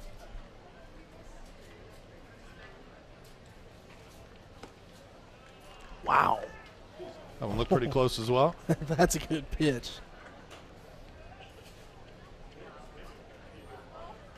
Peyton Hall would love to attend Notre Dame University. Swing and a miss there, 1-2 now.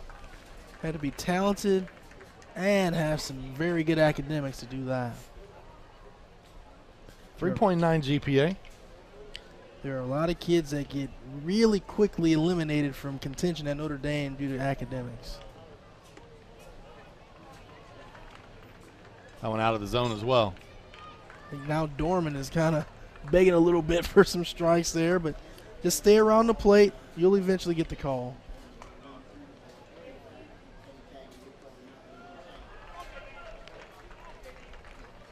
That ball broke out of the zone. Nice job behind the plate, keep it in front. Even though there's no runners on base, you like to see a catcher doing the right thing and putting in the work behind the plate. That's right. The best time to work on it when no one's on base. There's not as much pressure, huh? That's right. The delivery. This one slapped to the middle. Short stop there to make the play. Nicely done by Glish.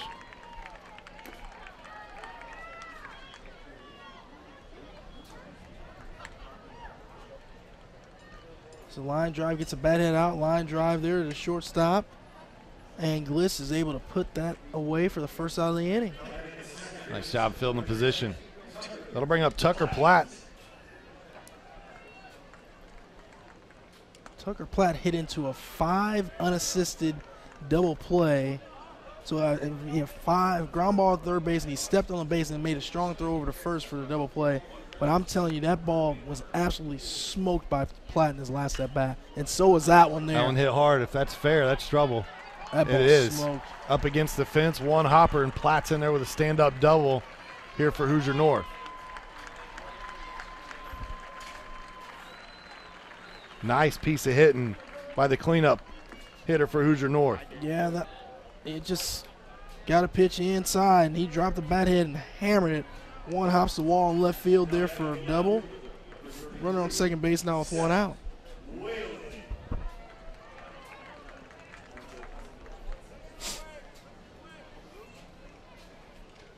That'll bring up Seth Whaley, hitting in that 5 spot.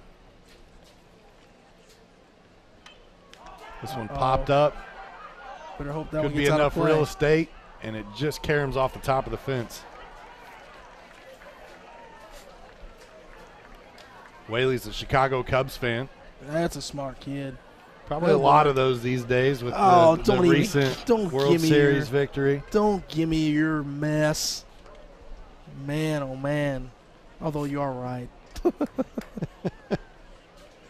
Cub fans and Blackhawk fans. I mean, I was born and raised a Cub fan, but I'm telling you, they start coming out of the woodwork when they won the World Series and when the Blackhawks start winning Stanley Cups. I mean, there's people that don't even know what hockey is, all of a sudden Blackhawks fans. Whaley slaps this one into the outfield. Could be trouble. Center job. fielder comes over and makes a sliding catch. A nice base running there by And Platt. a good throw to third base. Nicely done out there in center. What a play from Prokopinko. Yeah, nice play around him, all around.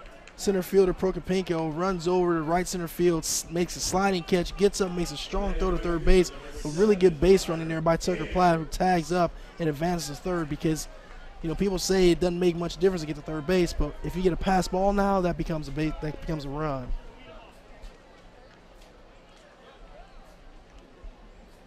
Connor Ayers.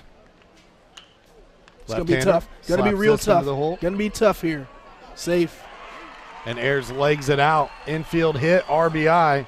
Hoosier North crawls back to within 1. And that's why it's very important for Tucker Platt to advance on that not on the sacrifice fly, but on that fly out to center field, the pitch before there.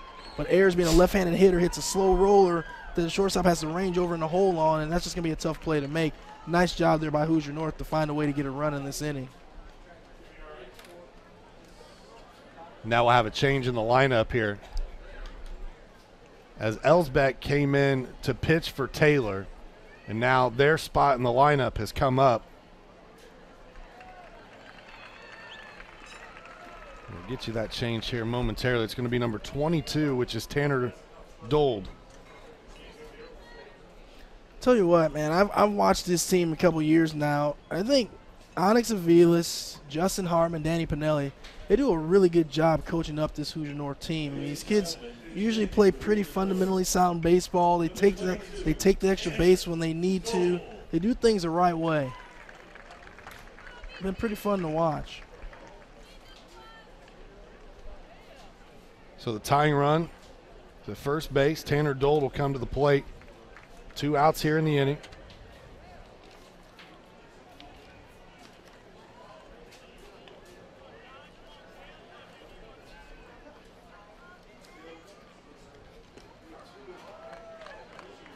Ooh.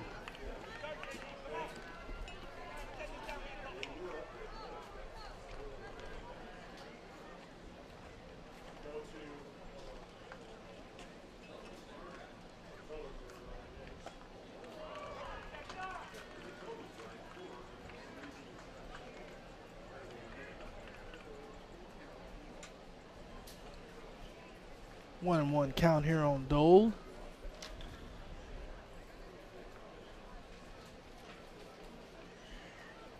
Working out of the stretch. Oh. That one fought off the hands. Some real estate over there. Good hustle by Schumacher at first base.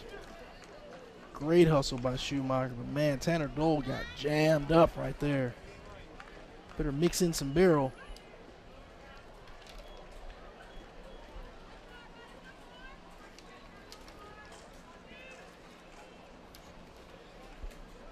Tanner's from Frontier High School.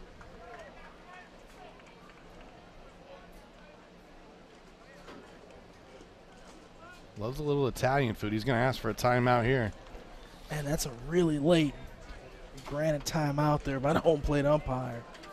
I mean, he was already in his leg kick, and he was able to grant him that timeout. That's a late one. Tanner definitely wants us to know that last year he finished 12th in the state in steals. If he can find a way to get on base, likes to move around, but he's a strikeout victim here. So Hoosier North able to get one across. They still trail by one. Michigan due up bottom of the sixth when we return here at the 2017 Colt World Series presented by MTC Sports. How's it going? Nice to meet you guys. I have these two laptops. We're going to each download a TV show. I'm going to download it on Xfinity, and you guys are going to download it with AT&T UVerse, and we're going to see who goes faster. Go. Well, this is a no-brainer so far. How's AT&T doing? Struggling. I'm ready to go. We'll wait for you guys. Looks like we're going to be waiting for a while. Don't let UVerse slow you down. Upgrade to an Xfinity X1 triple play from Comcast and save when you bundle. See for yourself. Call 1-800-XFINITY or visit Comcast.com today. I'm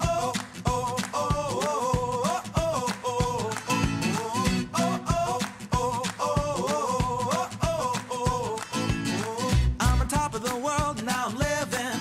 And the good just gets better, keeps on giving. Not even close to the end, it's just beginning. Life is getting lighter while the days are getting brighter, yeah.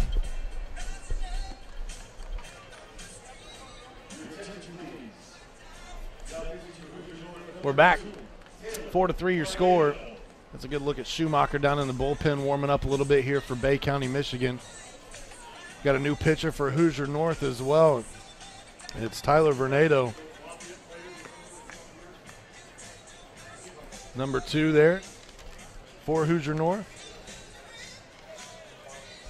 Taylor Vornado, another player that's part of the Y'all Here Club. Nice flow coming out of the back of that hat.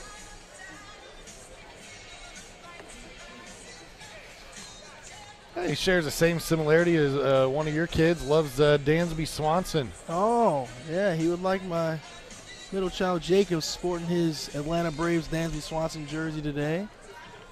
Big fan of Netflix here with Stranger Things. Ah. I'm ready for season number 2 that comes out here in October. It's a good show.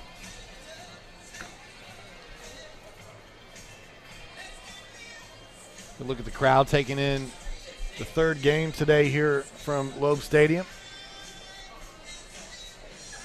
First game today, we ran about an hour and 38 minutes. We were on good pace, even got the second game started about 25 minutes early. And then extra innings kind of spoiled our pace that we had going, although it was an entertaining game nonetheless. Days moved along just fine, though. It's been a good day. Really good day. We still have South Korea and Mexico.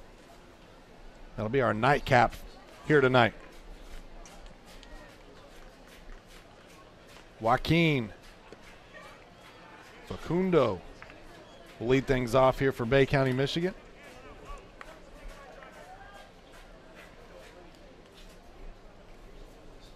That one inside. If I remember correctly, Joaquin Facundo is the one that has that interesting favorite class or favorite subject, something like picking up girls in the hallway. Yep, you got it. Mistaken. You absolutely got it. Yeah. And asked about his favorite baseball player, he put me.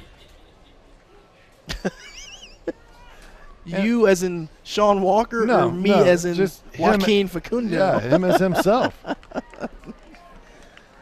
Because he doesn't know about some of the games you played in your younger days. Doesn't have a clue, man. It's legendary. So much so that the first rule about it is we don't talk about it. He also lists Brett Adcock. Wants to be an electrician when he grows up. This one sprayed down the left field line. Whaley there to make the squeeze, and the out is retired. Lazy fly ball down the left field line. Whaley runs over to makes the catch for the first out of the inning. That'll bring up Ethan Dufresne. And I have tried all day long not to do my Shawshank Redemption thing, and I'm waiting even for try to give me some Morgan Freeman action. My good friend was Andy Dufresne. That's the best I got. Oh, that's pretty good, man.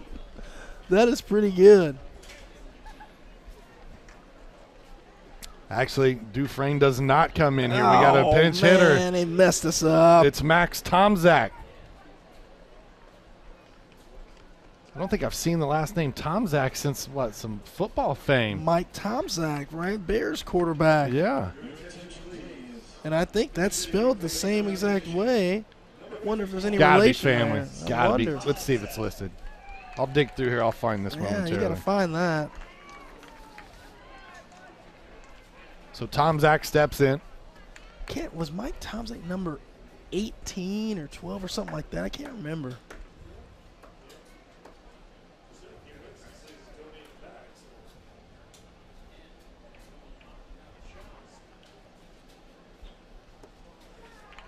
First pitch to Tomczak out of the zone.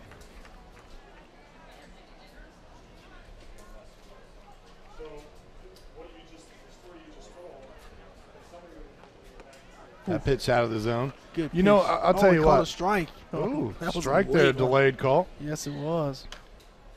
Wants to be a personal trainer when he grows up. Nothing listed about being related to Mike Tomczak. Good swing. This is a base hit. And I'll tell you another accomplishment for this young man. Says, I transformed myself by losing 65 pounds. Holy moly. Congratulations to him. No kidding. Come up here and show me how it's done, and bud. then I'm next in line. Show me what to do. So Tomczak gets the single, and they insert Dufresne right back into the game to come in to run for him. So Tomczak comes in and gets the hit. Hitting. Just drops the bat head, smokes a line drive into left field. It's a pretty good day for a young man. Come in off the bench, get a hit. They pinch run for you. You're out of the game now. You feel good about yourself. That's where you go back, and you just go, hey, guys, I did my job. I don't know what else you guys want from me. That's right. I was asked to do this. I went 1 for 1. What else do you want from me? That's right. This one slapped towards third. Playing in, and would have had a definite shot at the runner at second base. Just unable to come up with the play. That was a hot shot off the glove. I think that's probably still got to go down as a base hit, you think? It's a pretty good chopper here. Maybe. There we go. Yeah, that's a big hop. That's a base hit. Yeah. So back-to-back hits here for Bay County. Telling you, I got to look down every time so I don't say base hitting. Now Glish, leadoff man, is up. He's 2 for 3 on the day. Doubled his last at bat here in the 5th inning. Let's see what he does here.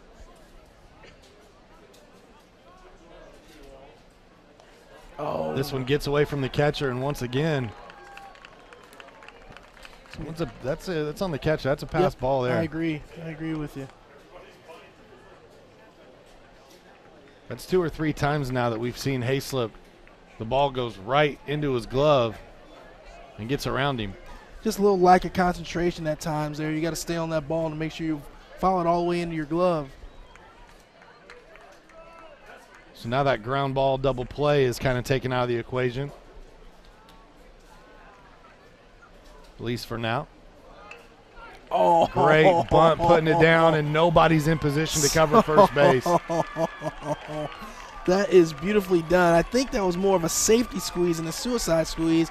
I think the runner was reading it. Once he saw it down, he advanced home, but that was just beautifully done by Glish. I mean, just outstanding. Tell you what, man, got Garrett Glish here, leadoff man for Bay County, and then was it Jacob Edwards, I believe, leadoff man for Greensboro, North Carolina. Which I did get a chance to talk to him after the game. Been 2 back-to-back impressive games by leadoff man. Now runners on the corners, 1st and 3rd, 5-3 your score. Michigan leads. Timeout asked for and granted. Kwapachewski steps in. Had a double and an RBI in his last plate appearance. He's got another RBI just 90 feet away. Yes, he does. There he goes. They fake the throw to second.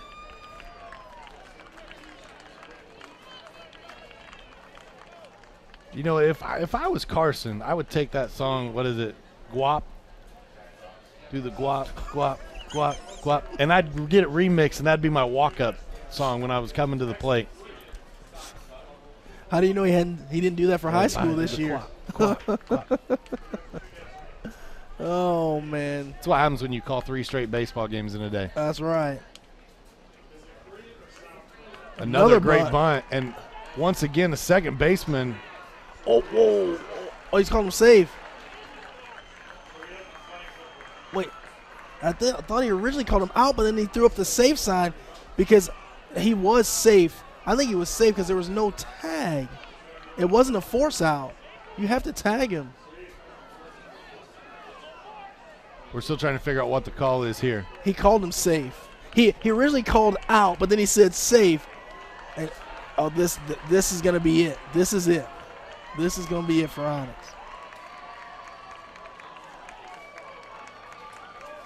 He called him out. He called him out, and then he called safe. Let's watch this. There's a confusion. He tags him on his backside. If he stepped on the base, oh, he called him out, There's and then out. he said safe. Which is the call? Whoa. The call is safe. I don't know if we can see that replay again. I'm not sure. Let's see if the base runner stepped on the plate. I don't know if he stepped on the plate. The plate's dirty, so it's tough to see where his foot's at. Let's watch this. He misses the plate, so that tag is good. I mean, at least from that angle, it's tough to see. But oh, but the umpire's put in a bad position there anyway because he says out first and then safe. So, man, this is – and now you got the first base coach for Bay County is a little upset about what's taking place. Here's what I don't understand, though. I think Onyx Avilas, the head coach, has got to be the one out there talking to the umpires. It's probably a good move that he's not, though. I mean, honestly, because he's a I little more hear you, passionate. But if you're the umpires, you have to only let one coach. There's only one coach you're going to be communicating with. Okay, it can't be the entire staff. True. Right. I mean, and if Onyx is no longer communicating with him, you throw him out of the game. Right. You see what I'm saying? I mean, right. Other than if that, I'm talking to you, it's because he's been removed. Absolutely.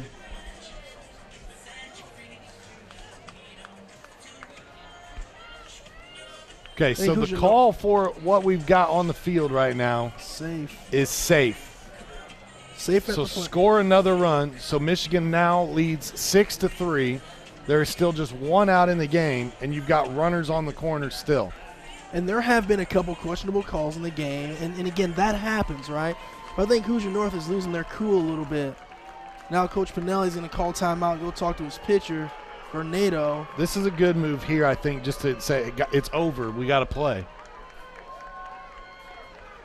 And there's a lot of animation, a lot of bad body language right now out of the Hoosier North squad. Someone has got to be a leader out there and stop that. Sure.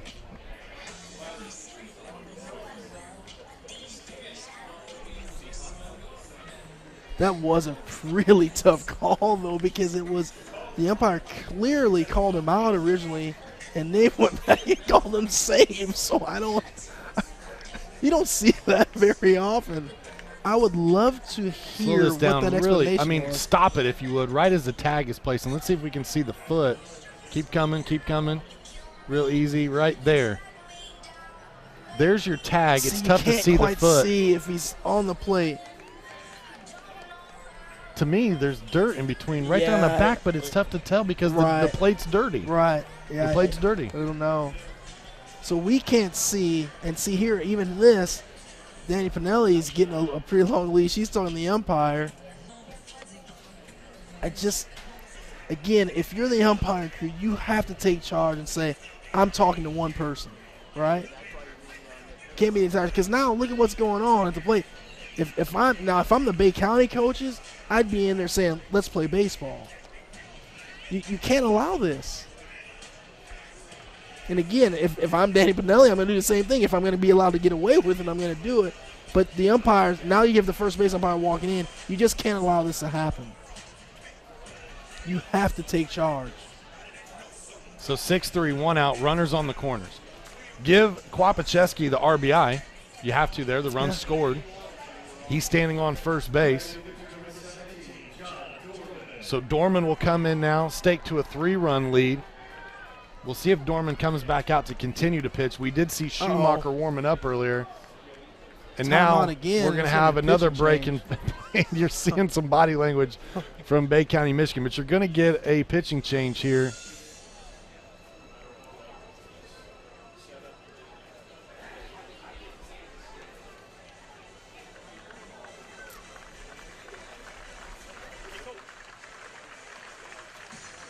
And so Varnado's going to come out of the game.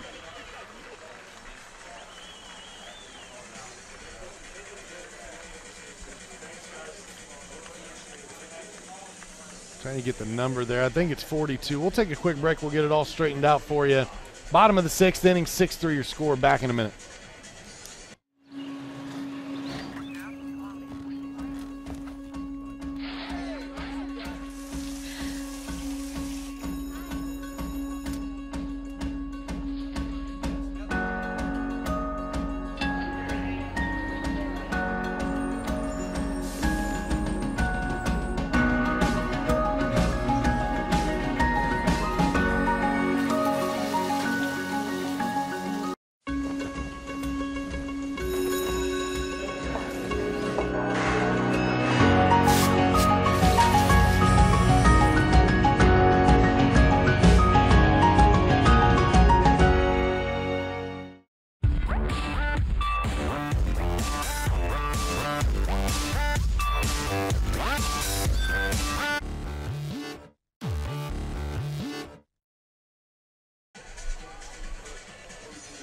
Pony.org, Colt World Series here from Loeb Stadium in Lafayette, Indiana.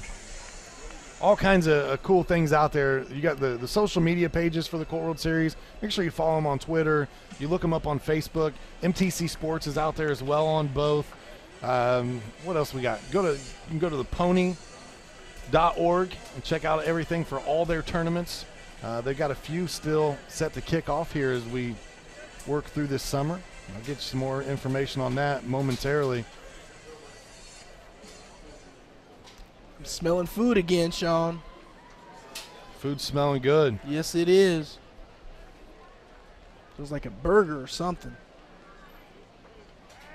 Again, runners on the corners now. Mason Douglas enters the game as a new Hoosier North pitcher.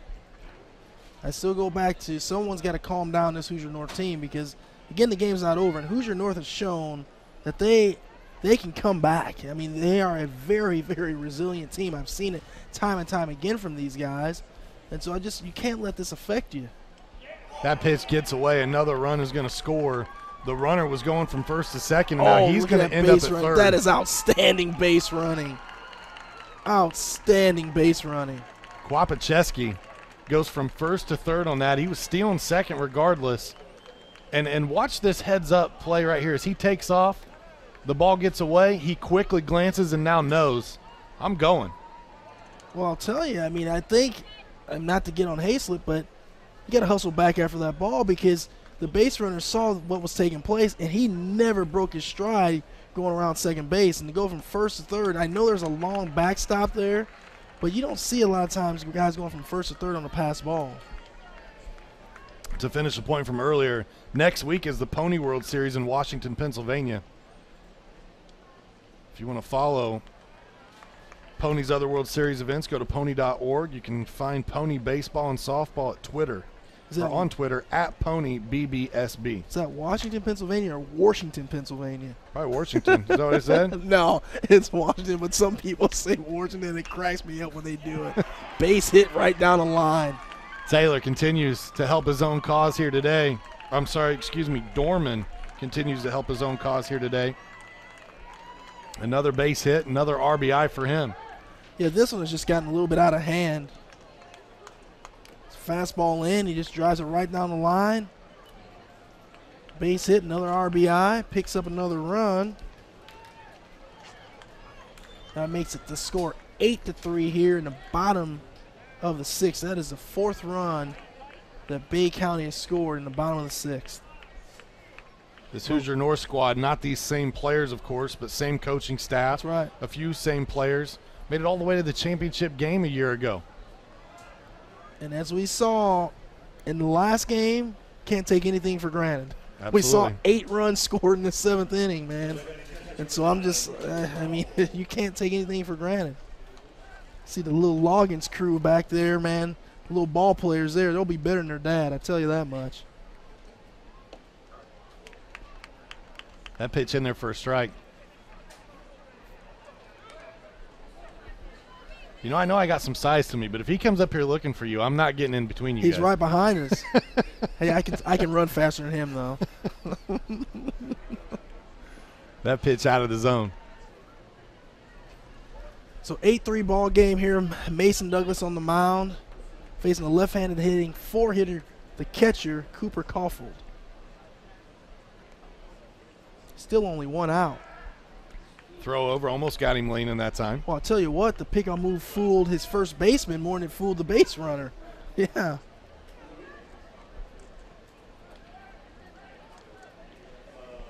Cooper Caulfield on the day. Pair of hits, RBI. 2 for 2 in the game. This chopper back up the box. Steps on second, throws on to first, and the double play is recorded. But Bay County, Michigan, able to put 4 runs on the board in the inning, and they now lead this one 8-3. Hoosier North will have some work to do when we come back here on MTC Sports. Since 1969, Haley's Lock, Safe, and Key has provided expertise and solutions when dealing with residential or commercial security needs. Whether you're looking for a safe, seeking access solutions, or in need of automotive keys, nobody can serve you better than Haley's. One-on-one service and simply the best solutions we've been providing at Daily for more than 40 years. Haley's Lock, Safe, and Keys. Call, visit, or find us online. 2 locations, Crawfordsville and Lafayette. I would like to think of myself as being a specialist in farm insurance because that's what I use as a farmer, is insurance. Crop insurance, I know the importance of carrying high limits of liability.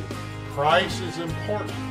It's got to be affordable. It's got to be a main part of my operation and operating costs because I can't afford to have a loss without coverage. There's Tim Clark calling out some of the numbers from the prizes here in between innings. President of the Colt World Series.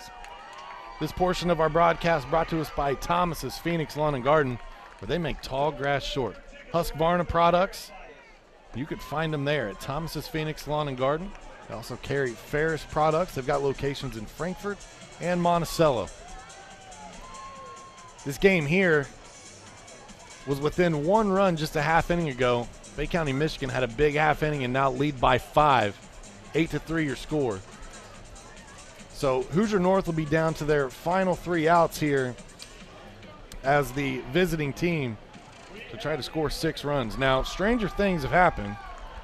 Not to quote the Netflix show again, but stranger things have happened today when we saw a 10-2 ball game get tied up in the 7th inning and then go into that word I'm not going to say, the equals bonus baseball. Looks like we're going to have a pinch hitter here, I believe, right?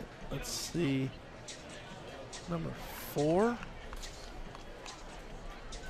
So Dalton Payne is going to come in for, he'll hit in Connor Hayslip's spot.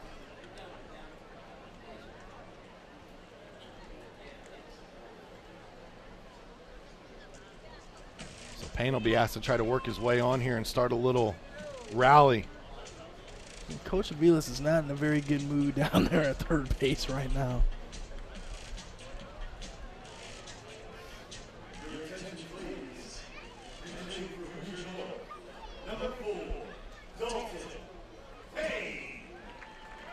Dalton Payne will be your pinch hitter here, number 4.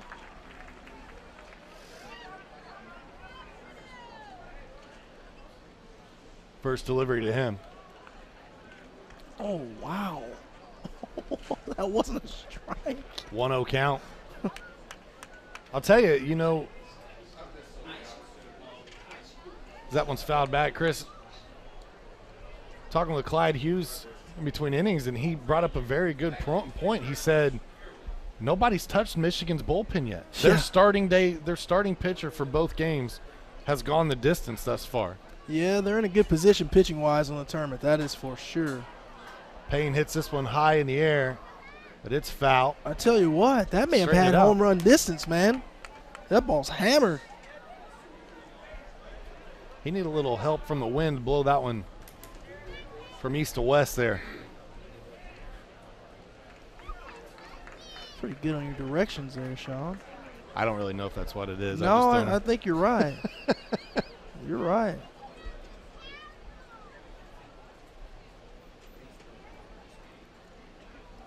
Nice pitch. Swing and a miss there. Strike 3 gets away. However, when he picked it up, he tagged him. The out was made anyway, and there it is again. Just for good measure. Good play by Caulfield behind the plate there for Bay County. First out of the inning, strikeout, then a 2-3 put out. Although I don't know if that really was a tag because he kind of bumped into him. And then but he still needed to make that throw down to first base for the out. Now what's the question?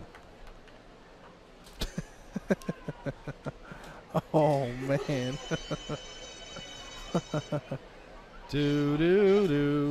Onyx is getting his money's worth today, and I tell you what, man, the Bay County coach, see, I don't blame him. Onyx has got to understand it. Yeah, he's telling me, they're telling him to go back. I don't know if he's been thrown out or if he's just telling him to get back in the dugout or get back in the coach's box. Oh, but Onyx is not. Yeah, I think he's been tossed.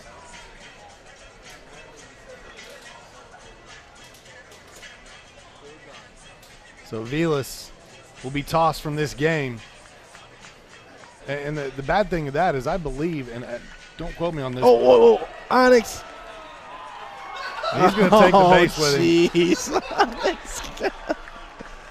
Oh, man, Onyx is putting on a show. Onyx, we need the base to finish the game, sir. And now Eric Debo just kind of shook his head and laughed it off over here on this side. Yeah, but here's the thing. I get it, but this is a Colt World Series event. I mean, that's a little extra. This isn't pro ball, right? I mean, this isn't pro ball or even high school ball. Onyx, you can't do that. He may be. I believe that'll. And in a tournament like this, you can't afford to get thrown out of a game because you may only play 2 games. I think Steve Miller's down there because what you don't want is what's happening is Onyx is inciting the crowd a little bit here, and you don't want that. Yeah, so the pony officials will head that way. They'll send security that way just to make sure Onyx leaves. Yeah. In what would be a calm manner now. It's not very calm. He's leaning stuff down in the dugout. He's not happy.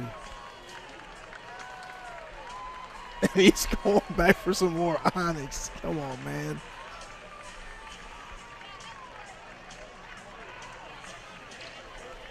Justin and Danny Purnell, you guys got to get out there and protect your guy. You got to protect your guy. I think they're allowing him to get some things out of the dugout that belong to him is why he's come back for this time. Now Onyx Aviles will leave the game. He's getting some more words in. Oh, well, man. And you know, I don't know why he walked all the way out to talk to the guy in center. Maybe that was the last guy he hadn't talked to yet.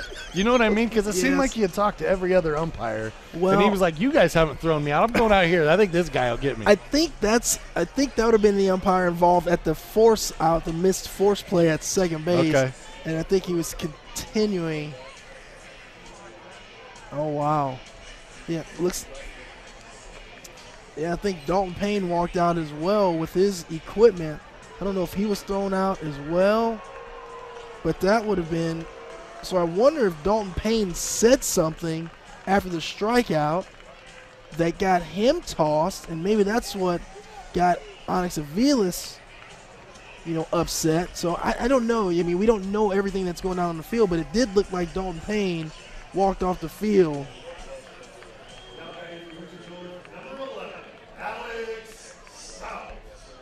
8-3 your score.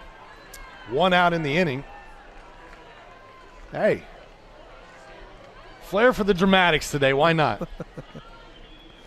This breaking Never pitch. a dull moment at a baseball game. Doesn't find the zone. I will say this on a positive note. I'm starting to see a lot of green and red showing up in the stands over here as Mexico's fans are starting to show up. Man. It's going to be a good evening game here between Mexico and South Korea. I want to see a crowd full of Mexico fans, and they break out the sombreros oh, and the I flags, love it. and I love it when Puerto Rico would come and they'd run back and forth with the flags, and that's how baseball's supposed to be, man. Let's bring some excitement back to the game. Ouch! This one right back up the middle, and I'll tell you, John Dorman, he's lucky that ball took a hop over his head because that was hit right back at him. Yes, it was.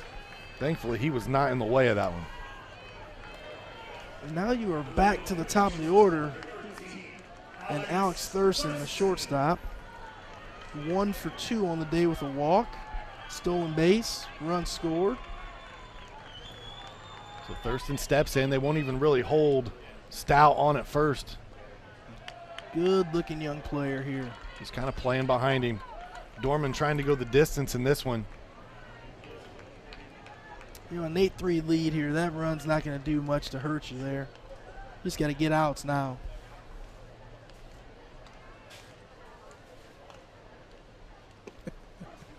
Just laughing here. Onyx took the base and walked out. Lou Piniella style. Hey, Lou played in this back in the day, right? The Colt World Series. Oh, my goodness. Wow. He got a standing ovation from the crowd.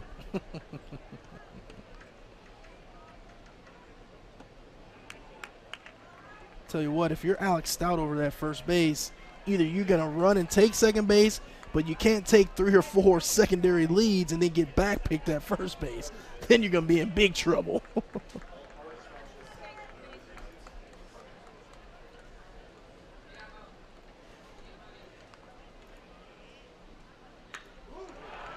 This one hit down the line, and that's a fair ball. Trying to go to third here.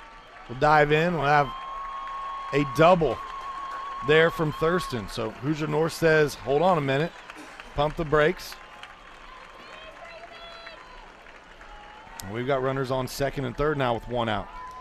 Yeah, I wonder how long before Mark Wazakowski at Purdue or Chris Lamonis and Kyle Cheeseborough and his crew are looking at this Thurston, because I'm telling you, that kid can play the game. And he's only a freshman, and like I said, he's very athletic. He moves well, plays a prime position. That's someone you're going to want to go after. Much those coaching staffs rely on their alumni being at games like this to call them and say, hey, have you looked at this kid? I do. I've done a lot of that, man. Yeah, that's probably going to warrant a phone call. The delivery here out of the zone. Jared Smith so far today 0 for 3. Looking for his first hit.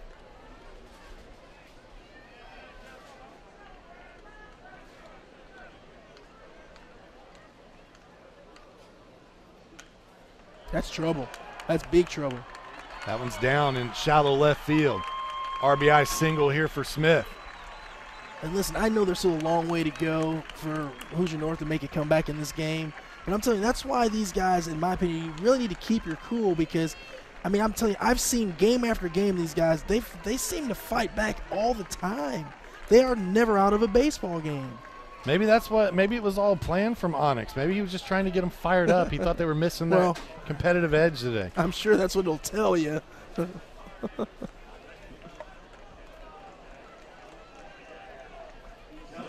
Let's look at the bullpen down there for Bay County, Michigan. I believe that's Schumacher again. Nope. That's number 11. That's Cody Poyer. Excuse me. So Poyer's getting loose down there in the dugout. He's the one that's got the fans with the sign in the stands. This one fouled back, giving chase. And that'll be off the top of the fence, too. Well, I'll tell you, Coughlin, he's like, man, it's the second time. I want to get one of these. This big green fence is in the way. We feel you. We have to shoot through it with our cameras. That's right. Hats off again to our crew and what's been a long day already. Still another baseball game to come.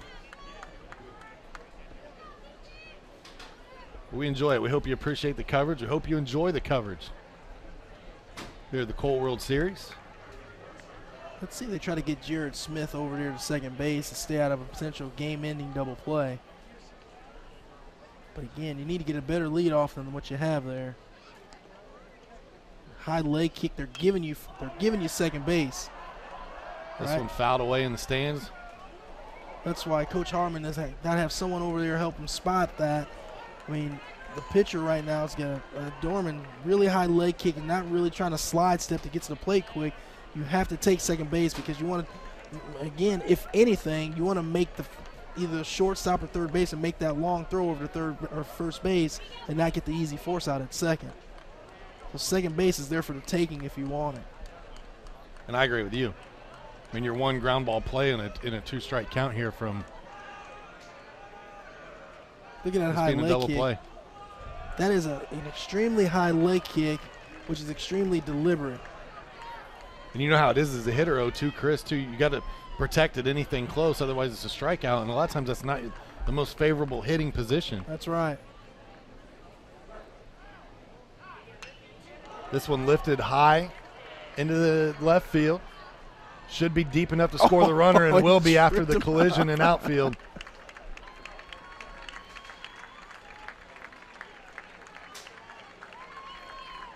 So sac fly will get the runner home.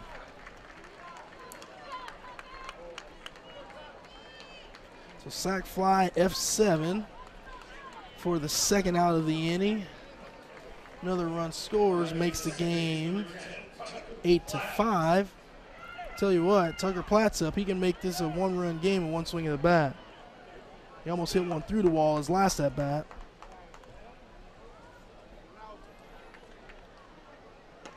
That one up in the zone. Platt watches it go by for ball one.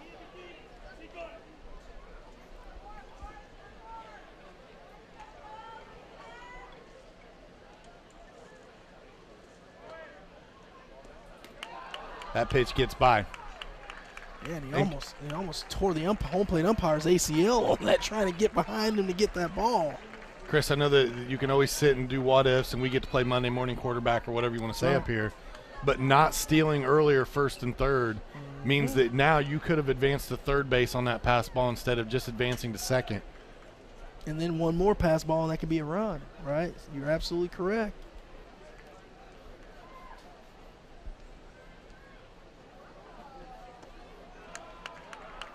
Well, I tell you, John Dorman has pitched a really good game to this point, but I think he's starting to tire out. I would agree. Struggling to find the strike zone. Now up over 90 pitches for the game. 3-0 count to Tucker Platt. He's got 3 strikeouts, 1 walk on the day, does Dorman. That pitch inside, it'll be ball 4. A lot of these fans were here when the Lafayette All-Stars pulled off their amazing comeback earlier.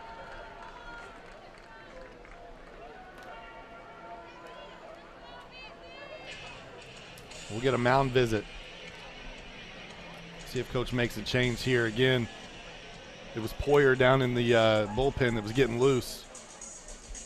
It looks like it's just going to be a conversation. I think he would love to just see his guy finish this here, get the final out, and still have his full onslaught of pitching available to him. Yeah, but you have to be careful because now the tying run is at the plate, and that's in the form of the 5-hitter, Seth Whaley. So I don't know if Seth Whaley has the power to jump yard here, but I'm telling you, one swing of the bat, if you hit in the right place at this park, even though it has some pretty big dimensions, if you can get a ball down the lines, the ball does really travel here. Seth Whaley had listed accomplishment on here, and I'm not kidding. I just looked down. Hit a walk-off home run in a tournament. Batted over 400 as a freshman. Uh-oh. This is a young man from Harrison earlier that – didn't Whaley the one that hit one that would have been a home run but it was foul? Maybe? Remember the Harrison helmet. I think it was Dalton Payne. Dalton You're Payne right, it was come Payne, in. It was the his pinch first hitter. swing. That's right.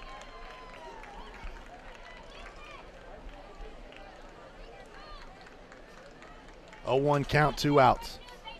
Michigan trying to get the final out of this game and move on in this tournament. I wonder what Payne did to get ejected. And that has been confirmed because he's been removed from the dugout. This one popped up. This could do it. That should do it. First baseman comes over. Oh my goodness! That is he may be ejected for And this. he's out. He may have to miss a game for this because that was extremely intentional. He ran directly to the first baseman, and I'm telling you, guys, I'm trying to be as impartial as I can. But if I'm the coach for Bay County, I'm gonna be all over the umpire because you can't do that. You cannot do that right there. I think here, as a coaching staff, you got to set an example for these young men. Though, That's and unacceptable. Shake hands.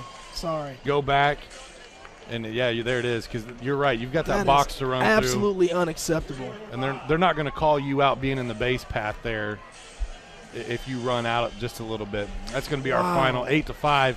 Michigan with the winner over Hoosier North. We'll take a quick break, come back, and we'll wrap things up here from Loeb Stadium.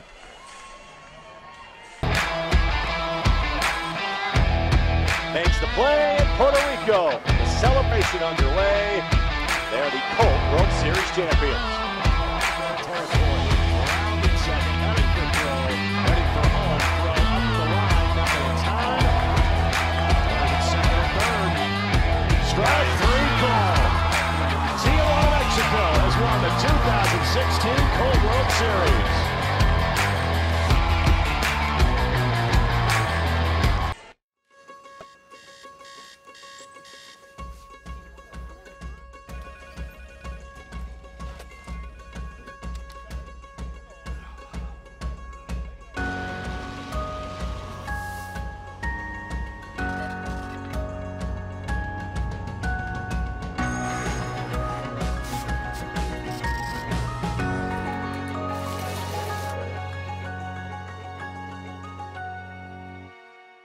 Every business we work with at Haley's has different security needs. As a certified Medico Security Center, we provide the highest quality products with affordable solutions for your business. E-cylinders fit into your existing hardware and are controlled from your computer. Medico Smart Solutions provide options for different employee access levels. Patented key control, loss and liability protection. Surveillance cameras protect your employees and your business. Call today for your free business security assessment. Let the professionals at Haley's keep your business safe with locations in Lafayette and Crawfordsville.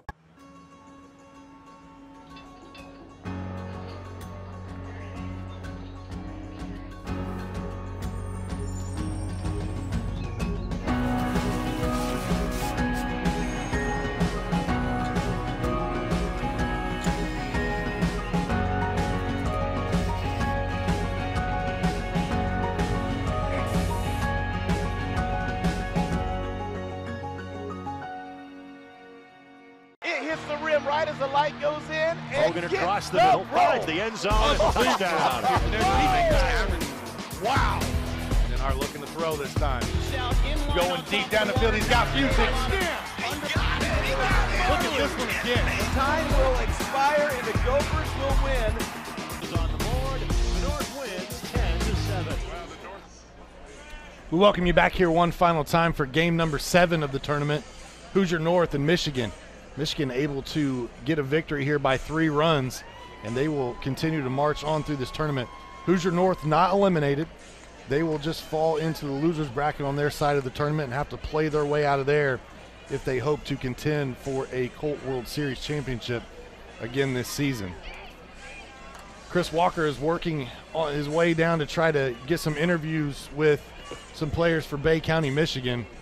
Obviously, that game entertaining, a very good game played. Some heated things exchanged there in that one.